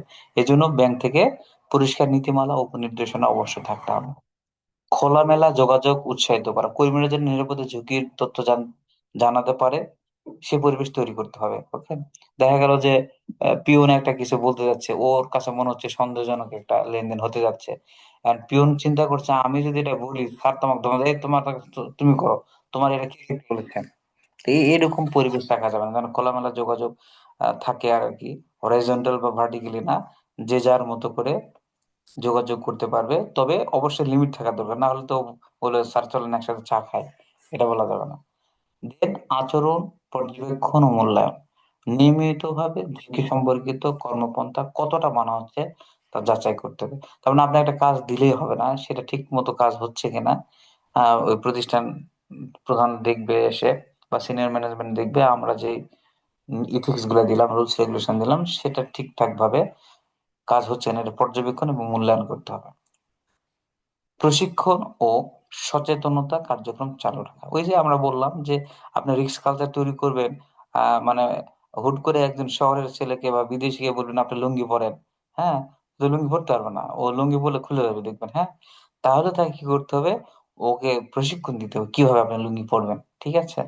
তাহলে আশা করি যে সে ঠিকঠাক মতো করে লুঙ্গি পরবে, এবং প্রশিক্ষণ ও সচেতনতা কার্যক্রম চালু করলে আমরা আশা করছি রিস্ক কালচার সঠিকভাবে এই প্রক্রিয়াটা এস্টাবলিশ করতে পারবো। দ্বিতীয় প্রশ্ন বলছে ব্যাংকের নিজস্ব ঝুঁকি কৌশল থাকা উচিত এমন কিছু ক্ষেত্র উল্লেখ করুন। তাহলে হ্যাঁ, অবশ্যই, যে পৃথিবীতে যত আইন কানুনই থাক, আপনার প্রতিষ্ঠানের ধরেন যে কিভাবে আপনি এটাকে মেনটেন করবেন, সেটা আপনার নিজস্ব কিছু কৌশল থাকা উচিত। দেখি আমরা কৌশলগুলো দেখবো। ব্যাংকের যেসব ক্ষেত্রে নিজস্ব ঝুঁকি কৌশল থাকা প্রয়োজন, 1 নম্বর ঋণ ঝুঁকি, যেখানে অধিক ঝুঁকি সেখানে আমরা হয়তো ঋণ দিলাম না, তাহলে ঋণ গ্রহীতা ঋণ পরিশোধ না করলে ক্ষতি কমাতে ঋণ ঝুঁকি, ওই যেমন দেখেন ঋণ দেওয়ার সময় আপনারা কিন্তু ইন্স্যুরেন্স করে নেন, তাহলে দেখবেন যে ইন্স্যুরেন্স করলে কিন্তু ঋণের যে ক্ষতি এটা কিছুটা হলেও কমে আসবে। ওকে, এটা নিজস্ব কিন্তু ক্যাপাসিটি। বাজার ঝুঁকি, সুদের হার, এই যে বাজার ঝুঁকি মানে হচ্ছে আমরা সুদের হার পড়ছি, সুদের হার বা মুদ্রা বিনিময়, এটা আবার আসছে একই জিনিস। বলি ক্রমাগত, না সরি, কার্যক্রমগত ঝুঁকি, এটা হচ্ছে ওই যে কার্যক্রম মানে আমরা পড়ছি কি ওই যে ডিজিটাল, হ্যাঁ, ডিজিটাল অ্যাক্টিভিটি, প্রযুক্তি যদি ব্যর্থতা হয়, প্রতারণা বা মানবিক ভুল থেকে ক্ষতি রোধে, হ্যাঁ। তো প্রযুক্তি ব্যর্থ হলে কিন্তু এই ভুলগুলা বেশি হয়। ঠিক, কিন্তু তাহলে প্রযুক্তিটা আমাদের খুব ভালো মানের প্রযুক্তি হতে হবে, তাহলে আমরা প্রতারণা, মানবিক ভুল থেকে ক্ষতি করবো, মানে ক্ষতিটা হ্রাস পাবে। তরলতা ঝুঁকি, স্বল্প মেয়াদী আর্থিক দায় পরিশোধের সক্ষমতা নিশ্চিত করতে হবে। এই জন্য আপনাকে অবশ্যই কিছু পরিমাণ জিনিস শর্ট টার্ম সিকিউরিটিজ অন্য ব্যাংকের কাছে, সেটা বাংলাদেশ ব্যাংকের কাছে এইখানে রাখতে হবে, না হলে কল মানি রেট, মানে এর ব্যবস্থা রাখতেই হবে আপনাকে, না হলে আপনার কর্মী কি বলে আপনার যে কাস্টমার আস্থাটা আপনি হারিয়ে ফেলবেন। ওকে, ওকে। দেন সুনামের ঝুঁকি, ওই যে তরলতার ঝুঁকি থেকে আপনার কিন্তু সুনামের ঝুঁকি আসে, এটা মেনটেন করতে হবে। দেন সাইবার ঝুঁকি, আমরা অলরেডি বলেছি ডিজিটাল আক্রমণ থেকে ডেটা ও সিস্টেম সুরক্ষায় আমরা সাইবার ঝুঁকিটাও মেনটেন করার চেষ্টা করব। ঝুঁকি ক্ষুধা কি, খিদে লাগলে তো আমরা খাই আর কি, আসলে এটা আবার ঝুঁকি ক্ষুধা, এ কি সবাইকে গ্রাস করছে কিনা। ঝুঁকি ক্ষুধা হচ্ছে, এবং ঝুঁকি ক্ষুধা বিবৃতি তৈরি করা, ঝুঁকি হ্রাসে সহায়তা করে কিভাবে সেটা আমরা দেখব। ঝুঁকি ক্ষুধা হলো এমন একটি মাত্রা যার মধ্যে একটি প্রতিষ্ঠান ঝুঁকি নিতে প্রস্তুত থাকে নিজের লক্ষ্য অর্জনের জন্য। ধরেন যে আপনি খুব আহ, বড় একটা জায়গাতে, সেদিন আমরা সিন্ডিকেট ফাইন্যান্সিং এ পড়ছিলাম যে পদ্মা সেতু তৈরি হবে বাংলাদেশে, সেখানে আমি এবি ব্যাংক বা যে কোনো XYZ ব্যাংক, আমি পুরো 500 মিলিয়ন টাকা আমি একাই দিব, এবি ব্যাংক চিন্তা করছে। তো এখন ওই পদ্মা ব্যাংক হতে হতে হয়তো দেখা গেল প্রাকৃতিক কোনো দুর্যোগের কারণে ওই ব্রিজটা ভেঙে পড়ে গেল, তাহলে সরকার কি টাকা দিবে, বা একটা সেখানে একটা ঝুঁকি কিন্তু তৈরি হবে, তাহলে তো ওই এবি ব্যাংক বা XYZ ব্যাংক তো দেউলিয়া হয়ে যাবে, তাই না। তাহলে এটা, তখন আমরা কি করি, ওই এবি ব্যাংক বা XYZ ব্যাংক কি করে, আরো 4-5টা ব্যাংকে নিয়ে আসে, যে আপনার আমরা সবাই মিলে এই জায়গাতে ইনভেস্ট করি, বিনিয়োগ করি সরকারের কাছে বা কোনো কোম্পানির কাছে, তখন এই বড় ধরনের ঋণকে আমরা সিন্ডিকেট ফাইন্যান্সিং বলছিলাম, তাই না। এখন এই জায়গাতে সে মিটিগেট করলো যে না, আমি XYZ ব্যাংক পদ্মা পদ্মা সেতুতে আমি এত টাকা ইনভেস্ট করতে পারবো না, তাহলে কতটুকু পারবো সেটা সে তার নিজের লক্ষ্যমাত্রাটা সে আগে থেকেই গ্রহণ করবে, এবং নির্ধারণ করবে, সেই অনুযায়ী যদি ঋণ দেয়, এবং এর ফলে যতটুকু ঝুঁকি সে গ্রহণ করলো, এটাকে বলো আমরা ঝুঁকি ক্ষুধা। এটি সিদ্ধান্ত নেওয়ার সময় গ্রহণযোগ্য ঝুঁকির সীমা নির্ধারণ করে দেয়। সে চিন্তা করছে আমার 100 কোটি টাকা দিলে হয়তো আমি এই পর্যন্ত লোড নিতে পারবো, এর চেয়ে বেশি ঝুঁকি গ্রহণ করা আমার পক্ষে ঠিক হবে না। এই পরিমাণটাকে আমরা বলবো ঝুঁকি ক্ষুধা। উদাহরণস্বরূপ বলছে, একটি মাঝারি ব্যাংক মাঝারি মাত্রার ঋণ ঝুঁকি নিতে পারে, তবে উচ্চ ঝুঁকিপূর্ণ খাতে ঋণ না দিতে পারে। এটাই হচ্ছে ঝুঁকি ক্ষুধা। দেন রিস্ক অ্যাপেটাইট। অ্যাপেটাইট মানে হচ্ছে ঝুঁকি ক্ষুধা আর কি। স্টেটমেন্ট ঝুঁকি কমাতে কেন সহায়ক। তাহলে প্রথমে আমরা বললাম ঝুঁকির সীমা নির্ধারণ করে দেয় এরা, সিদ্ধান্ত গ্রহণের দিক নির্দেশনা দেয় যে আমি যেহেতু সীমা 100 কোটি টাকা পর্যন্ত আমি হয়তো ঋণ দিতে পারবো, এটা আমার তো সীমানা নির্ধারণ হলো, তাহলে সেই হিসেবে আমি সিদ্ধান্ত গ্রহণ করছি। ঝুঁকি সংস্কৃতি শক্তিশালী করে, কর্মীদের আচরণ নীতিমালার সঙ্গে সামঞ্জস্য হয়, ঝুঁকি পর্যবেক্ষণ সহজ হয়, মানে বাস্তব ঝুঁকি নির্ধারিত সীমার মধ্যে আছে কিনা তা যাচাই করে। মানে আমরা যে ঝুঁকিটা কল্পনা করেছি 100 কোটি টাকা দিয়ে, সেই ঝুঁকিটা বাস্তবের সাথে মিলছে কিনা সেটা আমরা পর্যবেক্ষণ করে দেখবো। দায়িত্ববোধ বাড়ায়, সবাই জানে কি কোন স্তরের ঝুঁকির জন্য দায়ী। এখন যে এই লোনটা ডিসবার্স করছে সেই সবচেয়ে বেশি লায়াবল। তারপরে দেখা যাচ্ছে ওই ম্যানেজার, সেকেন্ড ম্যানেজার, ইনভেস্টমেন্টে যারা আছে সবাই একটু একটু করে লায়াবল। তারা তাদের দায়িত্ব বোধটা জানে যে এই লোনটা যদি পরিশোধ না হয় তাহলে আমাদের কি হবে, তাই না? তো তো এই রিস্ক অ্যাপিটাইট স্টেটমেন্টে এই 5টা জিনিস আমাদের ঝুঁকি কমাতে সাহায্য করে। যার যে কাজ সে কাজ যদি ঠিক মতো করে, আশা করা যায় যে কোনো সমস্যার মধ্যে প্রতিষ্ঠান পড়ে না। আমাদের একজন সচিব স্যার একটা কথা বলতেন, আজকে আমি শুনিনি সরাসরি আহ, মুখ থেকে, কিন্তু এক স্যার আমাকে বললো, কেউ যদি তার কাজগুলো সঠিক সময় করে, তার কোনো কাজ পেন্ডিং থাকার কথা না। পেন্ডিং থাকে কেন? কারণ তার হয়তো প্রতিষ্ঠানে অন্য কোনো কাজ যদি তাকে দেয়া হয়, মানে তার যে দায়িত্বের বাইরে যদি ধরেন, আপনি একই মানুষ, আপনি ব্যাংকের কাজ মার্কেটিংও করছেন আর ব্যাংকের কাজও করছেন, এটা করতে গেলে আপনার রাত দিন কাজ করলে তো শেষ হবে না। কিন্তু আপনি যদি শুধু ব্যাংকেই থাকেন, আপনার ব্যাংকের কাজটুকু সময় মতো করেন, তাহলে দেখবেন যে প্রায় আপনার ওই 5টার মধ্যেই কাজ শেষ হয়ে যাবে আশা করছি আর কি। হ্যাঁ, তো উনি বলছেন আপনার কাজ ডিউটির সময় শেষ, ধরেন 9টা টু 5টা, এরপর যদি আপনি কাজ করেন তাহলে বুঝতে হবে আপনি ফাঁকিবাজ। কিন্তু এটা ব্যাংকের ক্ষেত্রে হয় না, আমি দেখেছি। ব্যাংকে আসলে বিভিন্ন কাজ থাকেই, মার্কেটিং করতে হয়, অনেক কাজই করতে হয়।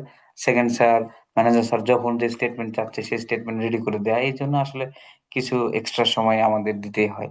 এই জন্য আমি এটা বলবো না, তবে আমি এটা বলতে চাই যে যার যে দায়িত্বটা সেটা যদি পালন করে বা দায়িত্বটা থাকে, তাহলে আমরা ঝুঁকি কমাতে সক্ষম হব। একটি ব্যাংকের ঝুঁকি গ্রহণের ক্ষমতা এবং ঝুঁকি প্রতিক্রিয়া কৌশলের মধ্যে সম্পর্ক আলোচনা করো। তাহলে একটি ব্যাংক ঝুঁকি গ্রহণের কতটুকু ক্ষমতা আছে, তার মানে রিস্ক অ্যাপিটাইট। তাহলে রিস্ক অ্যাপিটাইট আমাকে বলে দিচ্ছে, আহ, দুঃখিত, রিস্ক অ্যাপিটাইট নির্ধারণ করে যে ব্যাংক কি পরিমাণ ঝুঁকি গ্রহণ করতে প্রস্তুত। আর রিস্ক রেসপন্স স্ট্র্যাটেজি বলে যে আপনি ঝুঁকি চিহ্নিত হলে ব্যাংক কি পদক্ষেপ নেবে। তার মানে প্রথমে রিস্ক অ্যাপিটাইট, যে আপনি কতটুকু পরিমাণ আপনি ঝুঁকি গ্রহণ করতে পারছেন। আর এরপর আপনি রেসপন্স স্ট্র্যাটেজি, তাহলে আপনি এটাকে কোন স্ট্র্যাটেজি গ্রহণ করে আপনার এটার উত্তর জানাবেন। সেটা প্রথমে হচ্ছে যে দেখেন, যে রিস্ক স্ট্র্যাটেজি বলে দিচ্ছে যে ঝুঁকি চিহ্নিত হলে ব্যাংক কি পদক্ষেপ নেবে। এই দুটির মধ্যে ঘনিষ্ঠ সম্পর্ক রয়েছে। ঝুঁকি মোকাবেলা কৌশল অবশ্য ব্যাংকের রিস্ক অ্যাপিটাইট অনুযায়ী হতে হবে। যদি কোনো ঝুঁকি গ্রহণযোগ্য সীমার বাইরে যায়, তাহলে ব্যাংক সেটি এড়িয়ে চলা বা কমানোর পথ বেছে নেয়। আর যদি রিস্ক অ্যাপেটাইটের মধ্যে পড়ে, তাহলে ব্যাংক সেটি গ্রহণ বা অন্য কারো কাছে হস্তান্তর করতে পারে। উদাহরণ, যদি কোনো ব্যাংক ঋণ খেলাপির ক্ষেত্রে কম ঝুঁকি নিতে চায়, তাহলে তার কৌশল হবে কঠোর ঋণ যাচাই প্রক্রিয়া চালু রাখা। ধরেন যে ঋণ খেলাপি বেশি হয়ে যাচ্ছে, ওকে, তাহলে এখন থেকে নতুন করে আমরা যে ঋণ দিব, তাহলে তারা একদম যাচাই বাছাই খুব ভালোভাবে করে দেন আমরা রিস্ক আহ নিয়ে, একটু অল্প রিস্ক নিয়ে তারপর আমরা লোনটা ডিসবার্স করব। এটা হলো রিস্ক অ্যাপিটাইট এবং রিস্ক রেসপন্স স্ট্র্যাটেজির মধ্যে সম্পর্ক। আগে আমরা রিস্ক অ্যাপিটাইট দিয়ে কি করব, ঝুঁকিটাকে নির্ধারণ করব কতটুকু আমরা ঝুঁকি নিতে প্রস্তুত। দেন এই ঝুঁকির মধ্যে থেকেই আমরা কতটুকু টাকা পয়সা আমরা মানুষকে ঋণ হিসেবে দেব, সেটা আমরা রেসপন্স স্ট্র্যাটেজির মধ্যে ফেলা আর কি। ওকে, দেন ঝুঁকি গ্রহণের উদ্দেশ্য কি? ওই যে আমরা পড়ছি ঝুঁকি গ্রহণ তো আমরা মুনাফা অর্জনের জন্য করি, তাই না? এছাড়াও আর কি উদ্দেশ্য আছে দেখি। রিস্ক রিস্ক অ্যাপিটাইটের উদ্দেশ্য এটা আসলে যে ঝুঁকি ক্ষুধাটা একটু বাদ গেছে, ক্ষুধাটা বাদ গেছে। ওকে, এটা একটু মিস্টেক। গ্রহণযোগ্য ঝুঁকির মাত্রা নির্ধারণ, তাহলে রিস্ক অ্যাপিটাইটের উদ্দেশ্য তো এটা, কতটুকু আমরা ঝুঁকি গ্রহণ করছি সেটা নির্ধারণ করব। কৌশলগত সিদ্ধান্তে সহায়তা, এটা বলছে ব্যবস্থাপকরা ঝুঁকি বিবেচনায় সিদ্ধান্ত নিতে পারে। অবশ্যই ব্যবস্থাপকরা ঝুঁকি বিবেচনায় সিদ্ধান্ত নিতে পারেন, যেহেতু তাদের ঝুঁকির পরিধি জানা আছে। তার ব্যবসার লক্ষ্য অনুযায়ী ঝুঁকি সামঞ্জস্য, তাহলে আমাদের ব্যবসার লক্ষ্য যদি দীর্ঘমেয়াদী হয়, তাহলে আমরা এক ধরনের ঝুঁকি গ্রহণ করব। আর যদি আমাদের স্বল্প মেয়াদী হয়, তাহলে সেই ক্ষেত্রে মানে প্রজেক্টটা স্বল্প মেয়াদী যদি হয়, তাহলে সেই হিসেবে আমরা ঝুঁকিটা মূল্যায়ন করব। ঝুঁকি নিয়ে স্পষ্ট যোগাযোগ, ঝুঁকি নিয়ে সবার মধ্যে সহজ আলোচনা করা পরিবেশ তৈরি করতে হবে।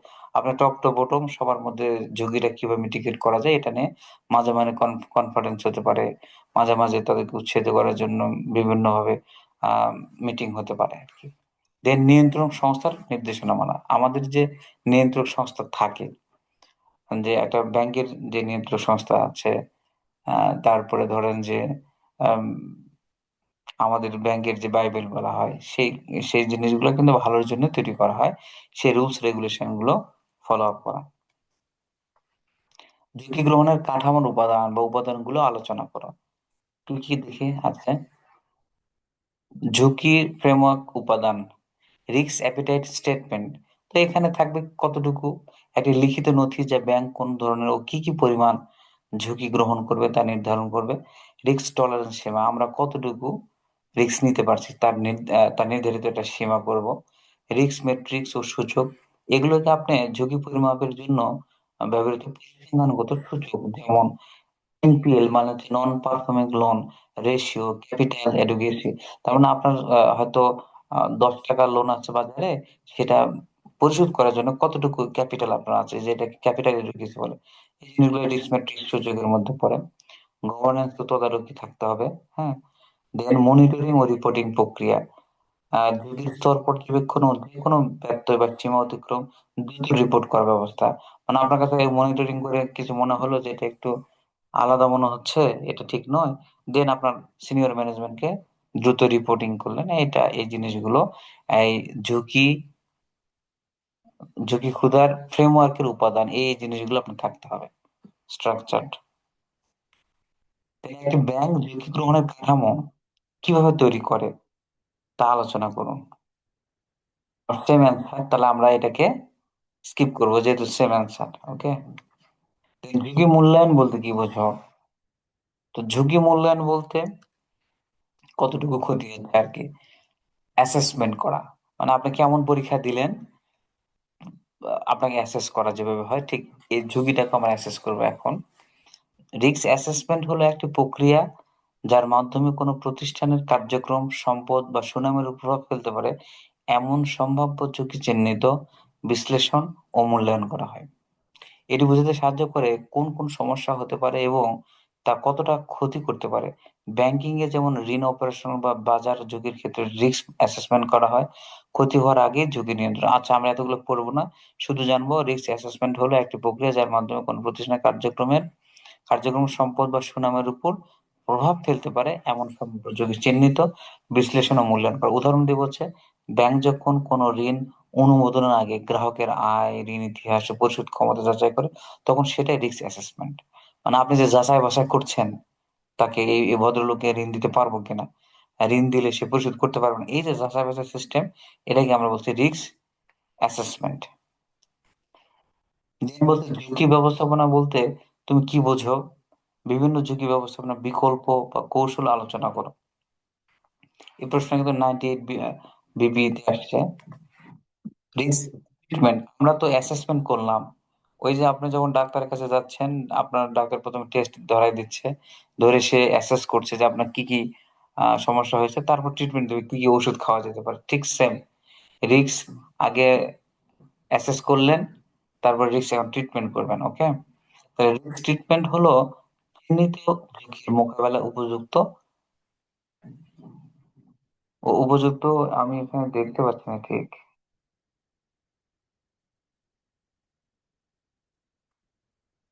পদক্ষেপ উপযুক্ত পদক্ষেপ নির্ধারণ ও বাস্তবায়নের প্রক্রিয়া এর মাধ্যমে ঝুঁকির প্রভাব বা ঘটার সম্ভাবনা কমানো হয়। প্রতিষ্ঠানের ঝুঁকি গ্রহণের ক্ষমতা আছে। উদাহরণ হিসেবে যদি কোনো ব্যাংক সাইবার ঝুঁকি চিহ্নিত করে তবে নিরাপত্তা ব্যবস্থা জোরদার করা রিস্ক ট্রিটমেন্ট। তার মানে আপনি যখন ঝুঁকিটা অ্যাসেস করলেন, আসলে কোন ধরনের ঝুঁকি, আসলে সব ঝুঁকি তো আর একসাথে হবে না।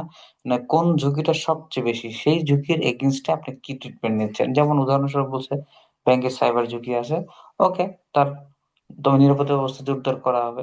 এটাই হলো রিস্ক ট্রিটমেন্ট। খুবই সহজ। তাহলে প্রথমে কি কি সমস্যা ছিল যাচাই বাছাই করা হচ্ছে রিস্ক অ্যাসেসমেন্ট, আর সেই সমস্যাকে সমাধানের জন্য যে উপায় বা পন্থা অবলম্বন করা হয় সেটা রিস্ক ট্রিটমেন্ট। রিস্ক ট্রিটমেন্ট কৌশল, তাহলে প্রথমে আমরা বলছি, মানে ধরেন আপনার আহ প্রথম হচ্ছে রিস্ক অ্যাভয়েডেন্স, হ্যাঁ, রিস্ক এড়ানো। ঝুঁকি সৃষ্টি করে এমন কার্যক্রম বন্ধ করে দিব। মানে এরকম যে আপনার মাথা ব্যথা করছে, আপনার মাথা কেটে ফেললেন, হ্যাঁ, এরকম না অবশ্য। যেটা খুব ঝুঁকি সৃষ্টি করতে পারে এমন কার্যক্রম বন্ধ করে দেন। রিস্ক হ্রাস, রিডাকশন, ঝুঁকি কমানোর জন্য প্রতিরোধমূলক ব্যবস্থা নেন। মানে ওই ধরনের মানুষ যেন জাল নোট নিয়ে প্রতিষ্ঠানে ঢুকতেই না পারে, বা ওটা যেন আপনার হাতে না আসে, সেটারই একটা ব্যবস্থা করেন। সেটা রিস্ক রিডাকশন হতে পারে। রিস্ক ট্রান্সফার, হস্তান্তর, ঝুঁকি অন্য কারোর উপর চাপানো, যেমন ইন্স্যুরেন্স নেওয়া। ধরেন যে আপনি যে ঋণ দিচ্ছেন, ঋণের 1% বা 2% আপনি ইন্স্যুরেন্স নেন তার, এবং এই ইন্স্যুরেন্সের টাকাটা ইন্স্যুরেন্স কোম্পানিকে দিয়ে দেন। যদি ওই ভদ্রলোক ঋণের টাকা পরিশোধ করতে না পারেন, তাহলে ওই ওই ভদ্রলোককে ধর দরকার নাই, আপনি ইন্স্যুরেন্স কোম্পানি আপনাকে রিস্কের রিস্ক যতটুকু টাকা পরিশোধে ব্যর্থ হবে তত টাকা দিয়ে দিবে। তাহলে এটা হচ্ছে রিস্ক ট্রান্সফার। রিস্ক গ্রহণ, কিছু কিছু ক্ষেত্রে আপনাকে রিস্ক গ্রহণ করতে হবে, কারণ ব্যবসা করবেন আর ঝুঁকি নিবেন না সেটা আবার অর্থের ব্যবসা, অবশ্যই ঝুঁকি নিতে হবে। যদি ঝুঁকি সহনীয় পর্যায়ে থাকে তবে সেটি মেনে নিতে হবে আমাদের। দেন ঘটনার তীব্রতা এবং সম্ভাবনা বিবেচনা করে ঝুঁকি কিভাবে মোকাবেলা করা উচিত, ওকে দেখি আমরা। তো বলছে ঝুঁকি ব্যবস্থাপনার কৌশল নির্ধারণ করতে হয় মূলত দুটি বিষয়ের ভিত্তিতে: ঝুঁকির মাত্রা, প্রভাব, এবং এবং ঘটনার সম্ভাবনা। ওকে, যদি কোনো ঝুঁকির প্রভাব ও সম্ভাবনা উভয় বেশি হয় তাহলে সেটিকে এড়িয়ে চলা বা মোটামুটি কমিয়ে আনা উচিত। তাহলে আমরা দেখছি ঝুঁকির প্রভাব ও সম্ভাবনা যদি উভয়ই বেশি হয় তাহলে হয় ওটাকে আমরা এড়িয়ে চলবো, না হলে মোটামুটি কমিয়ে আনার চেষ্টা করবো। যদি না পারি তাহলে ওটা বাদ। যদি ঝুঁকির প্রভাব বেশি কিন্তু সম্ভাবনা কম হয় তাহলে সেটি হস্তান্তর করবো, যেমন ইন্স্যুরেন্স করে দেবো। মানে ঝুঁকির প্রভাব বেশি কিন্তু একটা ভদ্রলোককে আপনি 3 কোটি টাকা ঋণ দিচ্ছেন, সে হয়তো একটু ঝুঁকিতে পড়লেন, কিন্তু মনে হচ্ছে না টাকা সে দিয়ে দিবে হয়তো। তখন কি করলেন, আপনার ঝুঁকিটাকে ইন্স্যুরেন্স করলেন, হস্তান্তর করে দিলেন ইন্স্যুরেন্স কোম্পানির কাছে। তো এটা হতে পারে। আবার যদি ঝুঁকি কম প্রভাব ও কম সম্ভাবনা হয় তাহলে সেটি সাদরে গ্রহণ করলেন। এই হলো ঝুঁকি ব্যবস্থাপনা কৌশলে ঝুঁকির মাত্রা এবং ঘটনার সম্ভাবনার মধ্যে সম্পর্ক। ঝুঁকি আমরা এক কথায় যদি সামারি জানি, ঝুঁকির মাত্রা বেশি, ঘটার সম্ভাবনা বেশি, হয় ওটাকে আপনি অ্যাভয়েড করেন, না হলে কমানোর চেষ্টা করেন। ঝুঁকির সম্ভাবনা আছে, মোটামুটি বেশি আছে, কিন্তু ঘটার সম্ভাবনা কম, এমন ক্ষেত্রে আপনি সেটা হস্তান্তর করেন, মানে ইন্স্যুরেন্সের মধ্যে হস্তান্তর করেন। আর যদি ঝুঁকির সম্ভাবনা একেবারে কম, প্রভাবও কম, এমন হলে ঝুঁকি সাদরে গ্রহণ করেন, তাহলে এটা হচ্ছে ভালো হবে। ওকে, ঝুঁকি ব্যবস্থাপনায় প্রতিক্রিয়া মডেলের 3টি লাইন আলোচনা করে। এখানে আমরা 3টি লাইন পড়বো। এইখান থেকে প্রশ্ন কিন্তু আপনার প্রতিবারই কম বেশি এই 3 লাইন অফ ডিফেন্স, এখান থেকে কিন্তু খুব প্রশ্ন আসে। দেখেন, প্রথমে হচ্ছে বলছে 3 লাইন অফ ডিফেন্স মডেল হলো ঝুঁকি ব্যবস্থাপনায় ব্যবহৃত একটি কাঠামো যা প্রতিষ্ঠানের বিভিন্ন স্তরের দায়িত্ব ভূমিকা স্পষ্টভাবে নির্ধারণ করে। মানে আপনি ধরেন যে একটা কোথাও প্রধানমন্ত্রী যাচ্ছে বা কেউ যাচ্ছে, ওখানে দেখবেন 6-7 স্তরের আপনার কিন্তু ডিফেন্স থাকে, তাই না? বা আগে হয়তো পুলিশ থাকলো, তারপরে পুলিশটা পরেই থাকে, মানে পেছনে থাকে। দেখা যাচ্ছে পুলিশ, র্যাব, তারপরে হচ্ছে আর্মি থাকলো, বিজিবি থাকলো, এইভাবে হয়তো একটা কিছু লাইন বা ডিফেন্স তৈরি করে রাখে। ঠিক ওই রকমই আমরা এখানেও পাচ্ছি। তো এখানে প্রশ্ন হচ্ছে প্রথম লাইন অপারেশন ব্যবস্থাপনা হচ্ছে ব্যাংকিং ইনস্টিটিউট কর্মীরা তাদের দৈনন্দিন কাজের মাধ্যমে ঝুঁকি শনাক্ত ও নিয়ন্ত্রণের দায়িত্ব পালন করে। তার মানে ডে টু ডে, মানে প্রতিদিন তারা ওই যে জাল নোট তারা পাচ্ছে কিনা বা ছেঁড়া টাকা পাচ্ছে কিনা, এই যে দৈনন্দিন প্রথম কাজ হচ্ছে প্রতিদিন আপনি ঝুঁকিগুলো শনাক্ত করবেন। এরপরও কিছু মানুষ তো ভুল হবে, এরপরও কিছু লাইন বা ঝুঁকি টুকি থাকতে পারে যেটা সেকেন্ড লাইনে ধরা পড়বে। ওকে, ওকে। দ্বিতীয় লাইন রিস্ক ম্যানেজমেন্ট হচ্ছে এটি একটি স্বতন্ত্র ইউনিট, এটাকে আমরা ইন্টারনাল কন্ট্রোল বলতে পারি আর কি, যে যা ঝুঁকি নীতি নির্ধারণ, তদারকি, পরামর্শ দেয় এবং প্রথম লাইনের কার্যক্রম যাচাই করে। যে প্রথম লাইনে ধরেন আপনি একটা অযাচিত লোক আপনার ব্যাংকে ঢুকছে, ওই দারোয়ানি যেন ওকে ঢুকতে না দেয়। ওকে, ঢুকেই যায়, তাহলে কেন ঢুকলো, কিভাবে ঢুকলো, এই জিনিসটা আপনি তদারকি করছেন। এবং 3 নম্বরে বলা হচ্ছে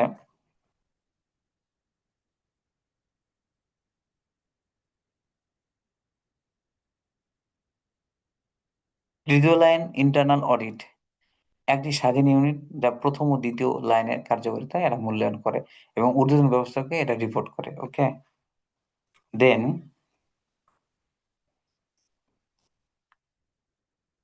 ঝুঁকি ব্যবস্থাপনা কাঠামো কি, এটা আইবিবিতে একটা টপিক আসে না, হয়তো টপিক।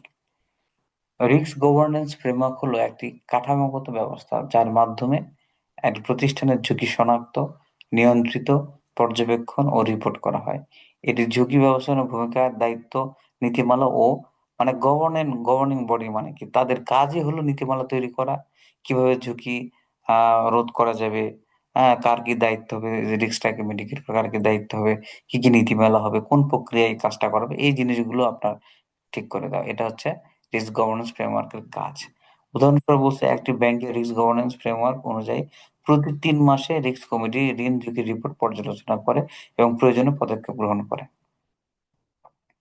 দেন কার্যকর কর্পোরেট গভর্নেন্স কিভাবে একটি ব্যাংকের ঝুঁকি কমাতে সাহায্য করে। ওকে, কিভাবে কার্যকর কর্পোরেট গভর্নেন্স ব্যাংকের ঝুঁকি কমাতে সাহায্য করে। প্রশ্নের উত্তর দেখেন, আমরা আগেই কিন্তু পড়ে আসছি, ওই প্রশ্নটা আবার রিপিট হচ্ছে। পরিষ্কার দায়িত্ব কর্তব্য, কার কি দায়িত্ব কর্তব্য সেটা আমরা স্পষ্ট করে বলে দেবো। স্বতন্ত্র তদারকি, এই স্বতন্ত্র তদারকি মানে ইন্টারনাল অডিট থাকবে, তারা এই জিনিসগুলো তদারকি করবেন। শক্তিশালী অভ্যন্তরীণ নিয়ন্ত্রণ, নিয়ম ও প্রক্রিয়ার মাধ্যমে ভুল ও জালিয়াতি প্রতিরোধ করা যায়। then হচ্ছে দায়বদ্ধতা ও স্বচ্ছতা, এগুলো হচ্ছে যে আপনার ওই যে নৈতিক আচরণ ও ঝুঁকি দ্রুত রিপোর্ট করার সংস্কৃতি গড়ে ওঠে। দেন সঠিক কৌশলগত সিদ্ধান্ত, সঠিক সময়ে সঠিক সিদ্ধান্ত নিতে হবে। দেন একটি ব্যাংকের 3 লাইনের প্রতিরক্ষা মডেল কিভাবে যথাযথভাবে বাস্তবায়ন করা যায়। আমরা প্রথমে কিন্তু বললাম 3 লাইনের কাজ কি, এখন আসতেছি আমরা 3 লাইনের যথাযথ বাস্তবায়ন কিভাবে করবো সেটা। তো দায়িত্ব ও ভূমিকা স্পষ্টভাবে নির্ধারণ, এই যে প্রথম যেটা আমরা বললাম এটার আবার রিপিট দেখেন। দায়িত্ব ও ভূমিকা স্পষ্টভাবে নির্ধারণ, তো প্রথম লাইন অপারেশন, দ্বিতীয় লাইন কমপ্লায়েন্স এবং তৃতীয় লাইন কি অডিট, এর কাজ আলাদাভাবে নির্ধারণ করুন। 2 নম্বরে বলছে নীতিমালা ও প্রক্রিয়া তৈরি করা, তাহলে আপনার প্রথমে যাদের কাজ সেটা আপনি নির্ধারণ করে দিলেন, তারপরে তারা কিভাবে কাজ করবে তাদের নীতিমালা তৈরি করলেন। দেন দ্বিতীয় ও তৃতীয় লাইনের স্বাধীনতা বজায় রাখা, রিস্ক কমপ্লায়েন্স এবং অডিট টিম যেন অপারেশনের সরাসরি প্রভাব মুক্ত থাকে তা নিশ্চিত করা। ওকে, মানে ওদের মতো করে কাজ করতে দেবে, এখন যদি আপনি কোনো কিছু চাপাই দেন তাহলে তো তারা স্বাধীন থাকলো না। প্রশিক্ষণ ও সচেতনতা বৃদ্ধি করা, আপনার রেগুলার বেসিসে প্রশিক্ষণ দিতে হবে এবং সচেতনতা বৃদ্ধি করতে হবে।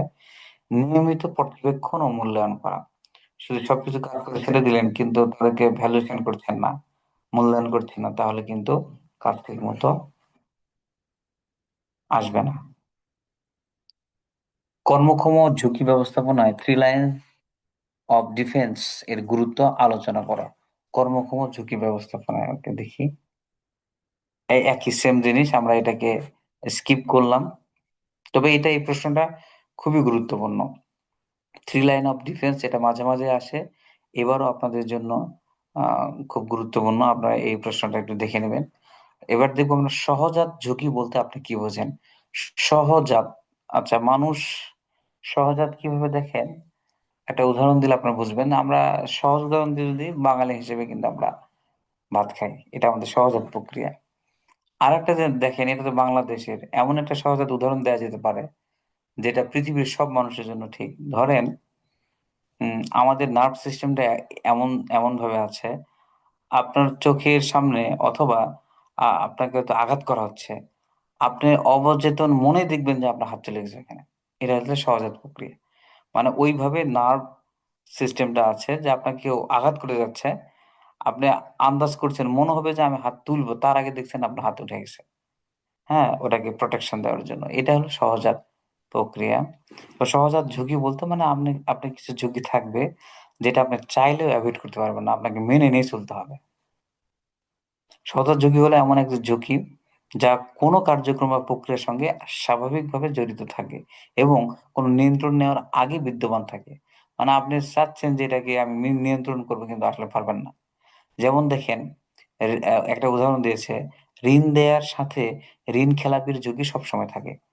আপনি যতই চান যে না, এই লোকটা খুবই ভালো, একে ঋণ দিলে টাকা দিবে, কিন্তু ও যে টাকা দিয়ে লাপাত্তা হবে না, সে সেটা নিজেও জানে না। কারণ মানুষের মাথায় কখন কি আসে, দেখা গেল সে তার ওয়াইফে মিসেসের সাথে গন্ডগোল লাগে, টাকা পয়সা নিয়ে চলে গেল আরেক দেশে, হতেই পারে। তাহলে এটি ব্যাংকিং এর ইনহেরেন্ট রিস্ক, মানে যেটা আসলে একটা প্রোডাক্ট কেনার পরই বা একটা জিনিস নেওয়ার পরই ওর সাথে সাথে যে রিস্কটা আপনার উৎপত্তি হয়, সেটাকে আমরা বলবো সহজাত ঝুঁকি। ঝুঁকি নিয়ন্ত্রণ বলতে আপনি কি বোঝেন? এই প্রশ্নটা আমরা অলরেডি আগে পড়ে ফেলছি। আহ, আবার দেখি, রিস্ক কন্ট্রোল। রিস্ক কন্ট্রোল হলো এমন ব্যবস্থা বা পদক্ষেপ যা কোনো প্রতিষ্ঠান ঝুঁকি কমাতে বা তার প্রভাব নিয়ন্ত্রণে নিতে গ্রহণ করে। তাহলে মানে আপনি একটা কন্ট্রোল নিচ্ছেন, তো এখানে অবশ্যই কিছু ব্যবস্থা বা পদক্ষেপ নিতে হবে যা কোনো প্রতিষ্ঠান ঝুঁকি কমাতে বা তার প্রভাব নিয়ন্ত্রণ, মানে ঝুঁকির প্রভাব নিতে আহ নিয়ন্ত্রণে নিতে গ্রহণ করে। এটি একটি প্রতিরোধমূলক পদ্ধতি, প্রতিষেধক না, প্রতিরোধমূলক। আর ঘটনা ঘটে গেছে তারপরে, যা সম্ভাব্য ক্ষতির আগে ঝুঁকি শনাক্ত ও নিয়ন্ত্রণে সহায়তা করে। রিস্ক কন্ট্রোল ব্যবস্থার মাধ্যমে প্রতিষ্ঠানের কার্যক্রম নির্বিচারে পরিচালিত হয় এবং লক্ষ্য অর্জনে ঝুঁকির প্রভাব কমে। যা উদাহরণটা দেখি আমরা, ব্যাংক যদি ঋণ দেওয়ার আগে ক্রেডিট চেক করে, তাহলে সেটি ঋণ ঝুঁকি কমানোর একটি রিস্ক কন্ট্রোল পদ্ধতি। ধরেন যে আপনি আমাকে ঋণ দিচ্ছেন, তাহলে আমার আগে ক্রেডিট ছিল কিনা, আপনি সিআইবি বের করলেন, বের করে যদি দেখেন যে না, তার আহ কোনো ঋণ নেওয়া নাই, তাহলে এটি একটি রিস্ক কন্ট্রোলের পদ্ধতি হতে পারে। দেন অবশিষ্ট ঝুঁকি, আমরা হয়তো ক্লাসের শেষের দিকে চলে আসছি। বলছে অবশিষ্ট ঝুঁকি বলতে কি বোঝায়? এটাকে রেসিডুয়াল রিস্ক বলা হয়। এটাকে বলবো আমরা এইভাবে, রেসিডুয়াল ঝুঁকি হলো সেই ঝুঁকি যা ঝুঁকি নিয়ন্ত্রণ ও প্রতিরোধমূলক ব্যবস্থা নেওয়ার পরেও থেকে যায়। মানে আপনি অনেক কিছু করলেন ঝুঁকি কমানোর জন্য, তারপরেও আপনার সামান্যতম ঝুঁকি থেকে যাবে, এটাই হলো রেসিডুয়াল রিস্ক। এটি হলো ইনহেরেন্ট রিস্ক কমানোর পরও যে পরিমাণ ঝুঁকি বিদ্যমান থাকে। ইনহেরেন্ট মানে যে সহজাত ঝুঁকি বললাম, ওই ঝুঁকি কমানোর পরও যে ঝুঁকি থাকবে সেটা হচ্ছে ইনহেরেন্ট রিস্ক। যেমন হলো, সরি, রেসিডুয়াল রিস্ক। উদাহরণ, যে কোনো ঋণগ্রহীতা ক্রেডিট চেক করার পরও খেলাপি হওয়ার সম্ভাবনা থাকে, এটি রিস্ক। ওই যে বললাম, একটা লোক মনে করেন যে খুব ভালো লোক, তার সিআইবি দেখলেন যে না, ঋণ নাই, তারপরও সে টাকা মেরে চলে গেল, এটাই হলো রেসিডুয়াল রিস্ক। একটি আর্থিক প্রতিষ্ঠান তার ঝুঁকি সংস্কৃতিকে শক্তিশালী করার জন্য কার্যকর কৌশলগুলো রূপরেখা তৈরি করতে পারে। দেখি কি কি রূপরেখা। এটা অলরেডি আমরা পড়ে ফেললাম আগে। নেতৃত্বের দৃষ্টান্তমূলক আচরণ, পরিষ্কার দায়িত্ব, কর্তব্য নির্ধারণ। আমি বললাম না, কয়েকটা প্রশ্ন সেম দেখবেন, সেম প্যাটার্ন, তার মধ্যে এটি একটি।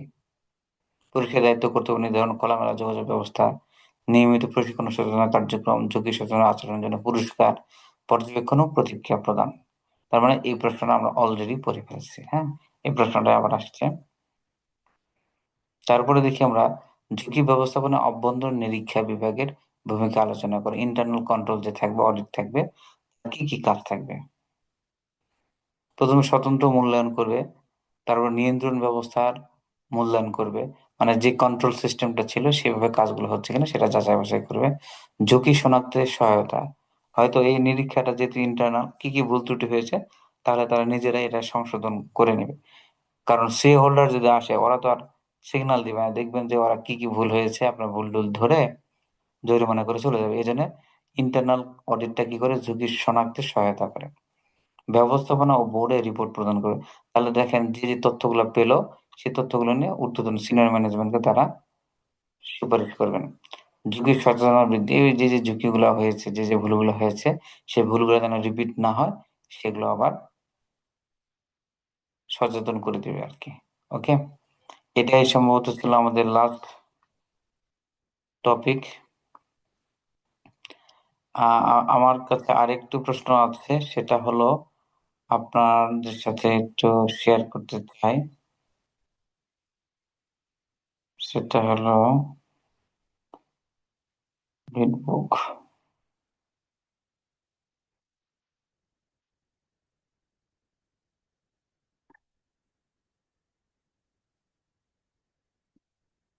আশা করি আপনারা এটা দেখতে পাচ্ছেন, আপনারা একটু মেসেজ করে বলবেন এটা শেয়ার হয়েছে কিনা, তাহলে আমি বুঝতে পারবো। আমি যে পিডিএফটা শেয়ার করেছি এটা দেখা যাচ্ছে কিনা।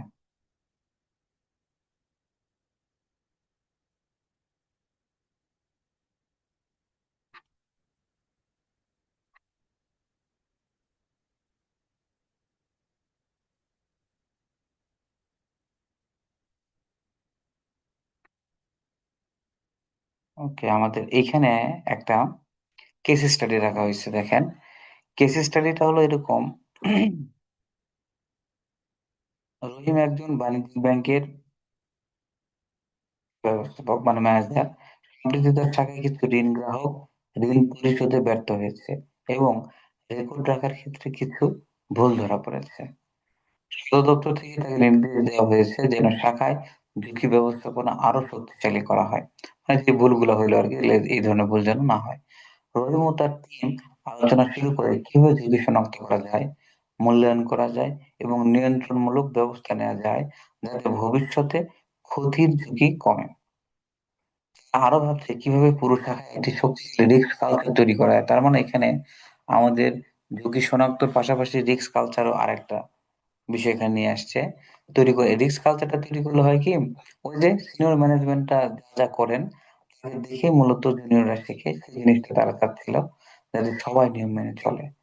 প্রশ্ন হলো, রিস্ক ম্যানেজমেন্ট কি, এটি আর্থিক প্রতিষ্ঠানের জন্য কেন গুরুত্বপূর্ণ? এই প্রশ্নটা আমরা এভাবে করতে পারি যে রিস্ক ম্যানেজমেন্ট হচ্ছে কোনো প্রতিষ্ঠানের লক্ষ্য অর্জনে বাধা সৃষ্টি করতে পারে এমন ঝুঁকিগুলিকে চিহ্নিত করা। মানে আমাদের যে ব্যাংকের যে গোল, এই গোলটা অর্জন করার ক্ষেত্রে কিছু তো ব্যারিয়ার থাকবে। এই ব্যারিয়ার গুলোকে চিহ্নিত করা, বিশ্লেষণ করা এবং নিয়ন্ত্রণ করা, এটি হলো রিস্ক ম্যানেজমেন্টের কাজ। ব্যাংকের ক্ষেত্রে এটি খুবই গুরুত্বপূর্ণ, কারণ ব্যাংক সরাসরি অর্থ ও ঋণ বিনিয়োগের সঙ্গে কাজ করে। সেখানে যেখানে সবসময় ঝুঁকি থাকে, সঠিক রিস্ক ম্যানেজমেন্ট ব্যাংকের ক্ষতি কমায় এবং স্থিতিশীলতা বাড়ায় এবং গ্রাহকের আস্থা বজায় রাখে। কারণ এই লাইনটা খুব গুরুত্বপূর্ণ, শেষ লাইনটা। রিস্ক অ্যাসেসমেন্ট ও ট্রিটমেন্টের মূল ধাপগুলো কি? তাহলে প্রথমে কিন্তু আমরা রিস্ক অ্যাসেস করি, এই যে বললাম ডাক্তারের কাছে গেলে আগে টেস্ট করাবে, তারপর ট্রিটমেন্ট দিবে, ঠিক সেরকম। রিস্ক অ্যাসেসমেন্ট ও ট্রিটমেন্টের মূল ধাপগুলো হলো সম্ভাব্য ঝুঁকি শনাক্ত করা, ঝুঁকির সম্ভাবনা ও প্রভাব মূল্যায়ন করা, দেন ঝুঁকি মোকাবেলার কৌশল নির্ধারণ করা এবং নিয়ন্ত্রণমূলক ব্যবস্থা গ্রহণ করা। তাহলে আমরা যখন শনাক্ত হয়ে যাবে তখন ঝুঁকির সম্ভাবনা ও প্রভাব মূল্যায়ন করলাম, দেন ট্রিটমেন্টের ব্যবস্থা করবো, কি কি নিয়ন্ত্রণমূলক ব্যবস্থা গ্রহণ করা যায়। যেমন ঋণ প্রদানের ক্ষেত্রে ব্যাংক জামানত নেয় বা বীমা ব্যবহার করে ঝুঁকি, ওই আমরা যে ঝুঁকি হস্তান্তর করলাম, ঝুঁকি যদি বেশি মনে হয় ইন্স্যুরেন্স কোম্পানির কাছে আমরা এটা দিয়ে দেবো, হ্যাঁ, এই রিস্কটুকু। দেন একটি ব্যাংক কিভাবে তার কর্মীদের মধ্যে শক্তিশালী রিস্ক কালচার গড়ে তুলতে পারে। একটি শক্তিশালী রিস্ক কালচার গড়ে ওঠে যখন প্রতিষ্ঠান সবাই ঝুঁকি ব্যবস্থাপনা গুরুত্ব বোঝে এবং তা মেনে চলে। মানে একটা নতুন আইন সবাই খুবই ভালো, কিন্তু কেউ মানে না, এমন করলে চলবে না, সবাইকে মেনে চলতে হবে। ব্যাংকে এটি গঠন করা যায় নিয়মিত প্রশিক্ষণ, ব্যবস্থাপনা থেকে পরীক্ষা নির্দেশনা এবং দেখতেছি ওই যে আমরা শেষ প্রশ্ন যেটা বললাম ওটার উত্তরগুলো আবার আপনারা এখানেও কপি পেস্ট করতে পারেন। ওকে, দেন একটা প্রশ্ন ছিল যে ডিফারেন্স গুলো লেখার। দেখেন আমরা অলরেডি যে প্রশ্নগুলো পড়েছি সেখানে আমাদের ডিফারেন্স গুলো মেক করা তৈরি করার মতো ক্যাপাসিটি হয়ে গেছে আশা করছি। একটা বলতে ঝুঁকি এবং ঝুঁকি সংস্কৃতির মধ্যে তুলনা। একটি আর্থিক প্রতিষ্ঠানের ঝুঁকি বলতে বোঝায় অপ্রত্যাশিত ক্ষতি বা পরিস্থিতি। এখানে আমরা যে সংজ্ঞাটা পড়ে আসছি সেই সংজ্ঞাটা এখানে আপনারা দিতে পারেন। হ্যাঁ, যে আর্থিক সম্ভাবনা, আহ আর্থিক আর্থিক ক্ষতির সম্ভাবনাকে ঝুঁকি বলা হয়, এতটুকু যদি লিখেন ইটস এনাফ। ঝুঁকি সংস্কৃতি কি? রিস্ক কালচার হলো প্রতিষ্ঠানের কর্মীদের মধ্যে ঝুঁকি সম্পর্কিত মূল্যবোধ, আচরণ ও বিশ্বাসের সমষ্টি। ওকে, উদাহরণ হচ্ছে ক্রেডিট ঝুঁকি, মার্কেট ঝুঁকি। আর এদিকে হচ্ছে ভালো রিস্ক কালচার থাকলে কর্মীরা সন্দেহজনক লেনদেন সঙ্গে সঙ্গে রিপোর্ট করে দোষারোপের ভয় পায় না। এটা আমরা অলরেডি প্রশ্ন পড়েছি, এটাই দিবেন। দেন ব্যাংকিং বুক ঝুঁকি এবং ট্রেডিং বুক ঝুঁকির মধ্যে তুলনা করুন। এটা আমরা অলরেডি পড়েছি যে ব্যাংকিং বুক হচ্ছে দীর্ঘমেয়াদী সম্পদের ক্ষেত্রে হয়, ট্রেডিং বুক ঝুঁকি হচ্ছে স্বল্পমেয়াদী, যেমন শেয়ার, বন্ড, ডেরিভেটিভ এগুলোর ক্ষেত্রে হয়। প্রধান ঝুঁকি ঋণ ঝুঁকি, সুদের হারের ঝুঁকি এবং তরলতার ঝুঁকি এখানে উদাহরণ। আর এর প্রধান ঝুঁকি বাজার ঝুঁকি, সুদের হারের ঝুঁকি, এগুলো মুদ্রা বিনিময় ঝুঁকি। আমি আশা করি আপনারা আরেকটা জিনিস খুব ভালোভাবে জানেন, ক্যাপিটাল মার্কেট এবং মানি মার্কেট। আপনি কিন্তু এই যে ব্যাংকিং বুক ঝুঁকি এটাকে আপনি ভাবতে পারেন এটা ক্যাপিটাল মার্কেট, হ্যাঁ, পুঁজিবাজার, শেয়ার বাজার। আর এটা হচ্ছে মানি মার্কেট, মুদ্রা বাজার। এটা দীর্ঘমেয়াদী ব্যাংকিং বুক, এই ক্যাপিটাল মার্কেট আছে দীর্ঘমেয়াদী হয়, আর মানি মার্কেট হয় স্বল্প মেয়াদী। এভাবে আপনি মনে রাখতে পারেন। এবার ঝুঁকি মূল্যায়ন, রিস্ক অ্যাসেসমেন্ট এবং ঝুঁকি ব্যবস্থাপনা, এই দুটার মধ্যে পার্থক্য কি? তাহলে রিস্ক অ্যাসেসমেন্ট এবং রিস্ক ট্রিটমেন্ট আমরা অলরেডি পড়ে ফেলছি। হ্যাঁ, এটা আপনারা দেখবেন। ঝুঁকি ব্যবস্থাপনার প্রথম লাইন এবং দ্বিতীয় লাইন প্রতিরক্ষার মধ্যে পার্থক্য কি? হ্যাঁ, তো এটাও অনেক সুন্দর করে আমরা পড়ে আসছি। প্রথম লাইন অপারেশন ব্যবস্থাপনা, ব্যবসায়ী ইউনিট ও কর্মীরা তাদের দৈনন্দিন কাজের মাধ্যমে ঝুঁকি শনাক্ত, নিয়ন্ত্রণের দায়িত্ব পালন করেন। আর এদের কাজগুলো দ্বিতীয় লাইনে যাচাই বাছাই করা হয়। ওকে, তারপরে লাস্ট প্রশ্ন, অন্তর্নিহিত ঝুঁকি এবং অবশিষ্ট ঝুঁকির মধ্যে পার্থক্য।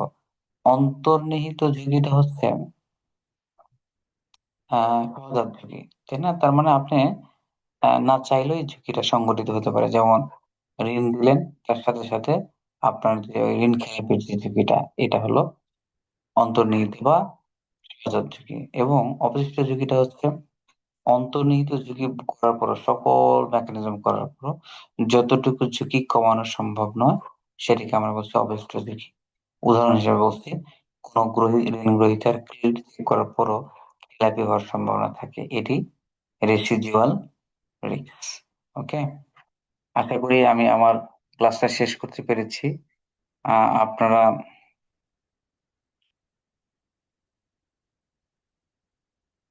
কে কেমন বুঝলেন আমাকে যদি একটু বলেন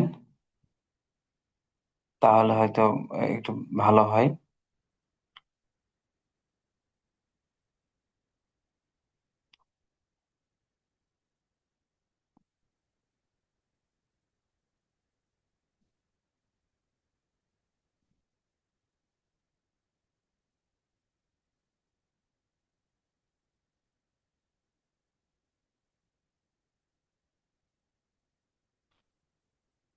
হ্যাঁ, আপনারা কি আমাকে শুনতে পাচ্ছেন কিনা?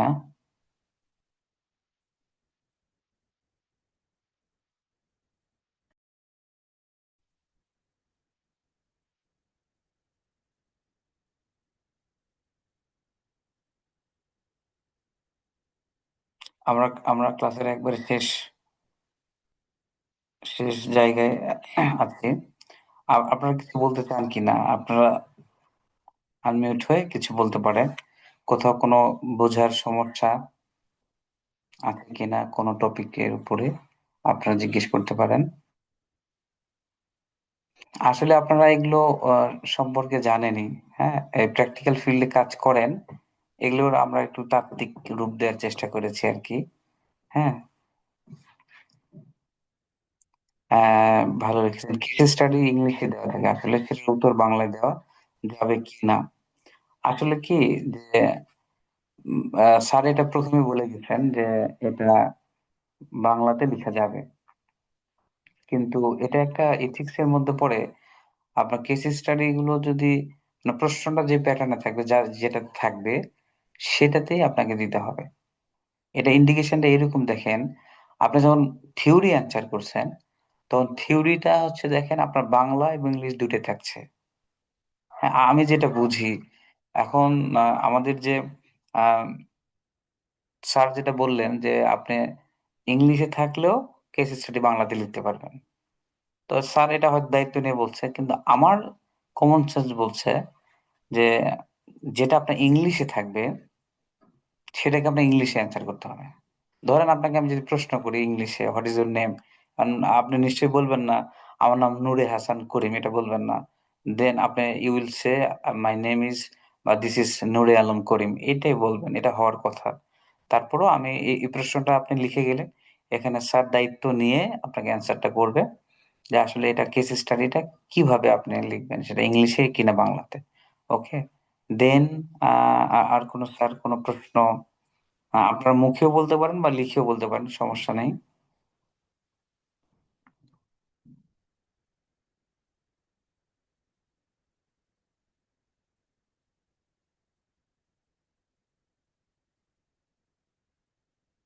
স্যার আমি তৌহিদ বলছিলাম, একটু বলবো কথা?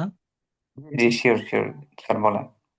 আচ্ছা স্যার, আমি একটা জিনিস জানতে চাচ্ছি, আমাদের তো যে লাস্ট চ্যাপ্টারে ম্যাথ আছে, তো এই জি জি। ম্যাথটা আমাদের মানে কি আগে একটু করানো যায়? মানে যেটা জানতে চাচ্ছিলাম যে এখন তো বেশ কয়েকদিন আমাদের বন্ধ, তো বন্ধের মধ্যে যদি সবাই এগ্রি থাকে তাহলে বন্ধের সময় আর কি ম্যাথ ক্লাসগুলো একটু আগে করানো যায় কিনা। অন্যান্য আচ্ছা সময় বিজি থাকে, থিওরিটিক্যাল জিনিসগুলো আমরা ইজিলি হয়তো ক্যাপচার করতে পারি, কিন্তু ম্যাথটা দেখা যায় একটু টাফ থাকে। এখন যেহেতু ছুটি আছে সেজন্য রিকোয়েস্ট, যদি সবাই এগ্রি করে তাহলে। না, কথা আপনি ঠিক বলছেন, কালকে যদি একটা ম্যাথ ক্লাস নেওয়া হইতো তাহলে ভালো হইতো, কারণ এখন জি, ছুটি ছিল, এটা আমরা জিনিসগুলো দেখতে পারতাম। জি জি, আর হলে একবারে সব ম্যাথ করাটাও টাফ, তো কিছু কিছু প্রতিদিন যদি একটা একটা করেও হয় আমাদের জন্য আসলে ওভারঅল লোডটা কমে যায়, যদি এটা সুইটেবল হয় সবার জন্য তাহলে আর কি। আচ্ছা, আমি এটা যেমন কনভে করবো, এবং আপনারা সবাই লিখবেন যে এই ম্যাথ ক্লাসটা আগামীকাল দেয়া যায় কিনা। অবশ্যই যদি দেয় আমি নিশ্চয়ই আমি করাবো। হ্যাঁ, ইভেন আপনাদের ম্যাথ ভীতি যেটা আছে আশা জি করি যে থাকবে না। আমি একটা উদাহরণ দিতে পারি, সেটা ধরেন আহ, আপনারা সবাই গ্রাজুয়েট এবং পোস্ট গ্রাজুয়েটে হয়তো আছেন অনেকে।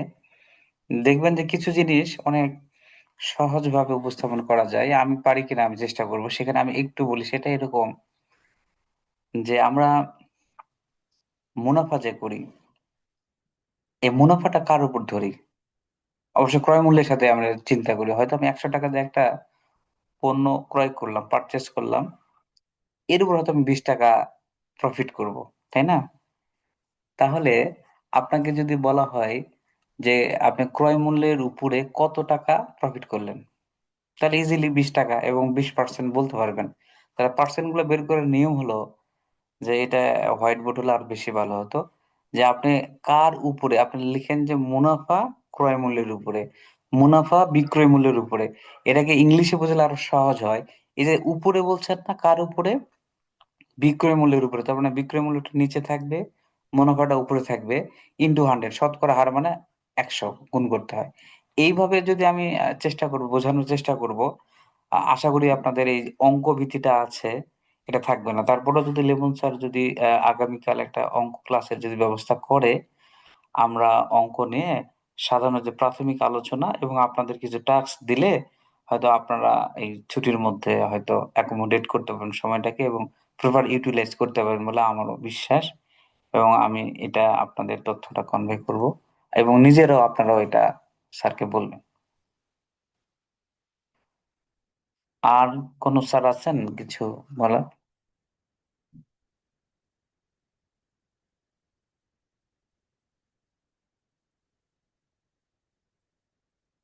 নেই মনে হয়, আসলে অনেক রাত হয়ে গেছে। আমরা এখানে শেষ করছি তাহলে। সবাই ভালো থাকবেন।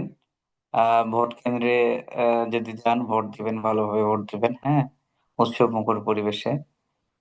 সবাইকে আবারও আন্তরিক মোবারকবাদ জানাচ্ছি। আপনারা সবাই ভালো থাকবেন, সুস্থ থাকবেন। আল্লাহ হাফেজ।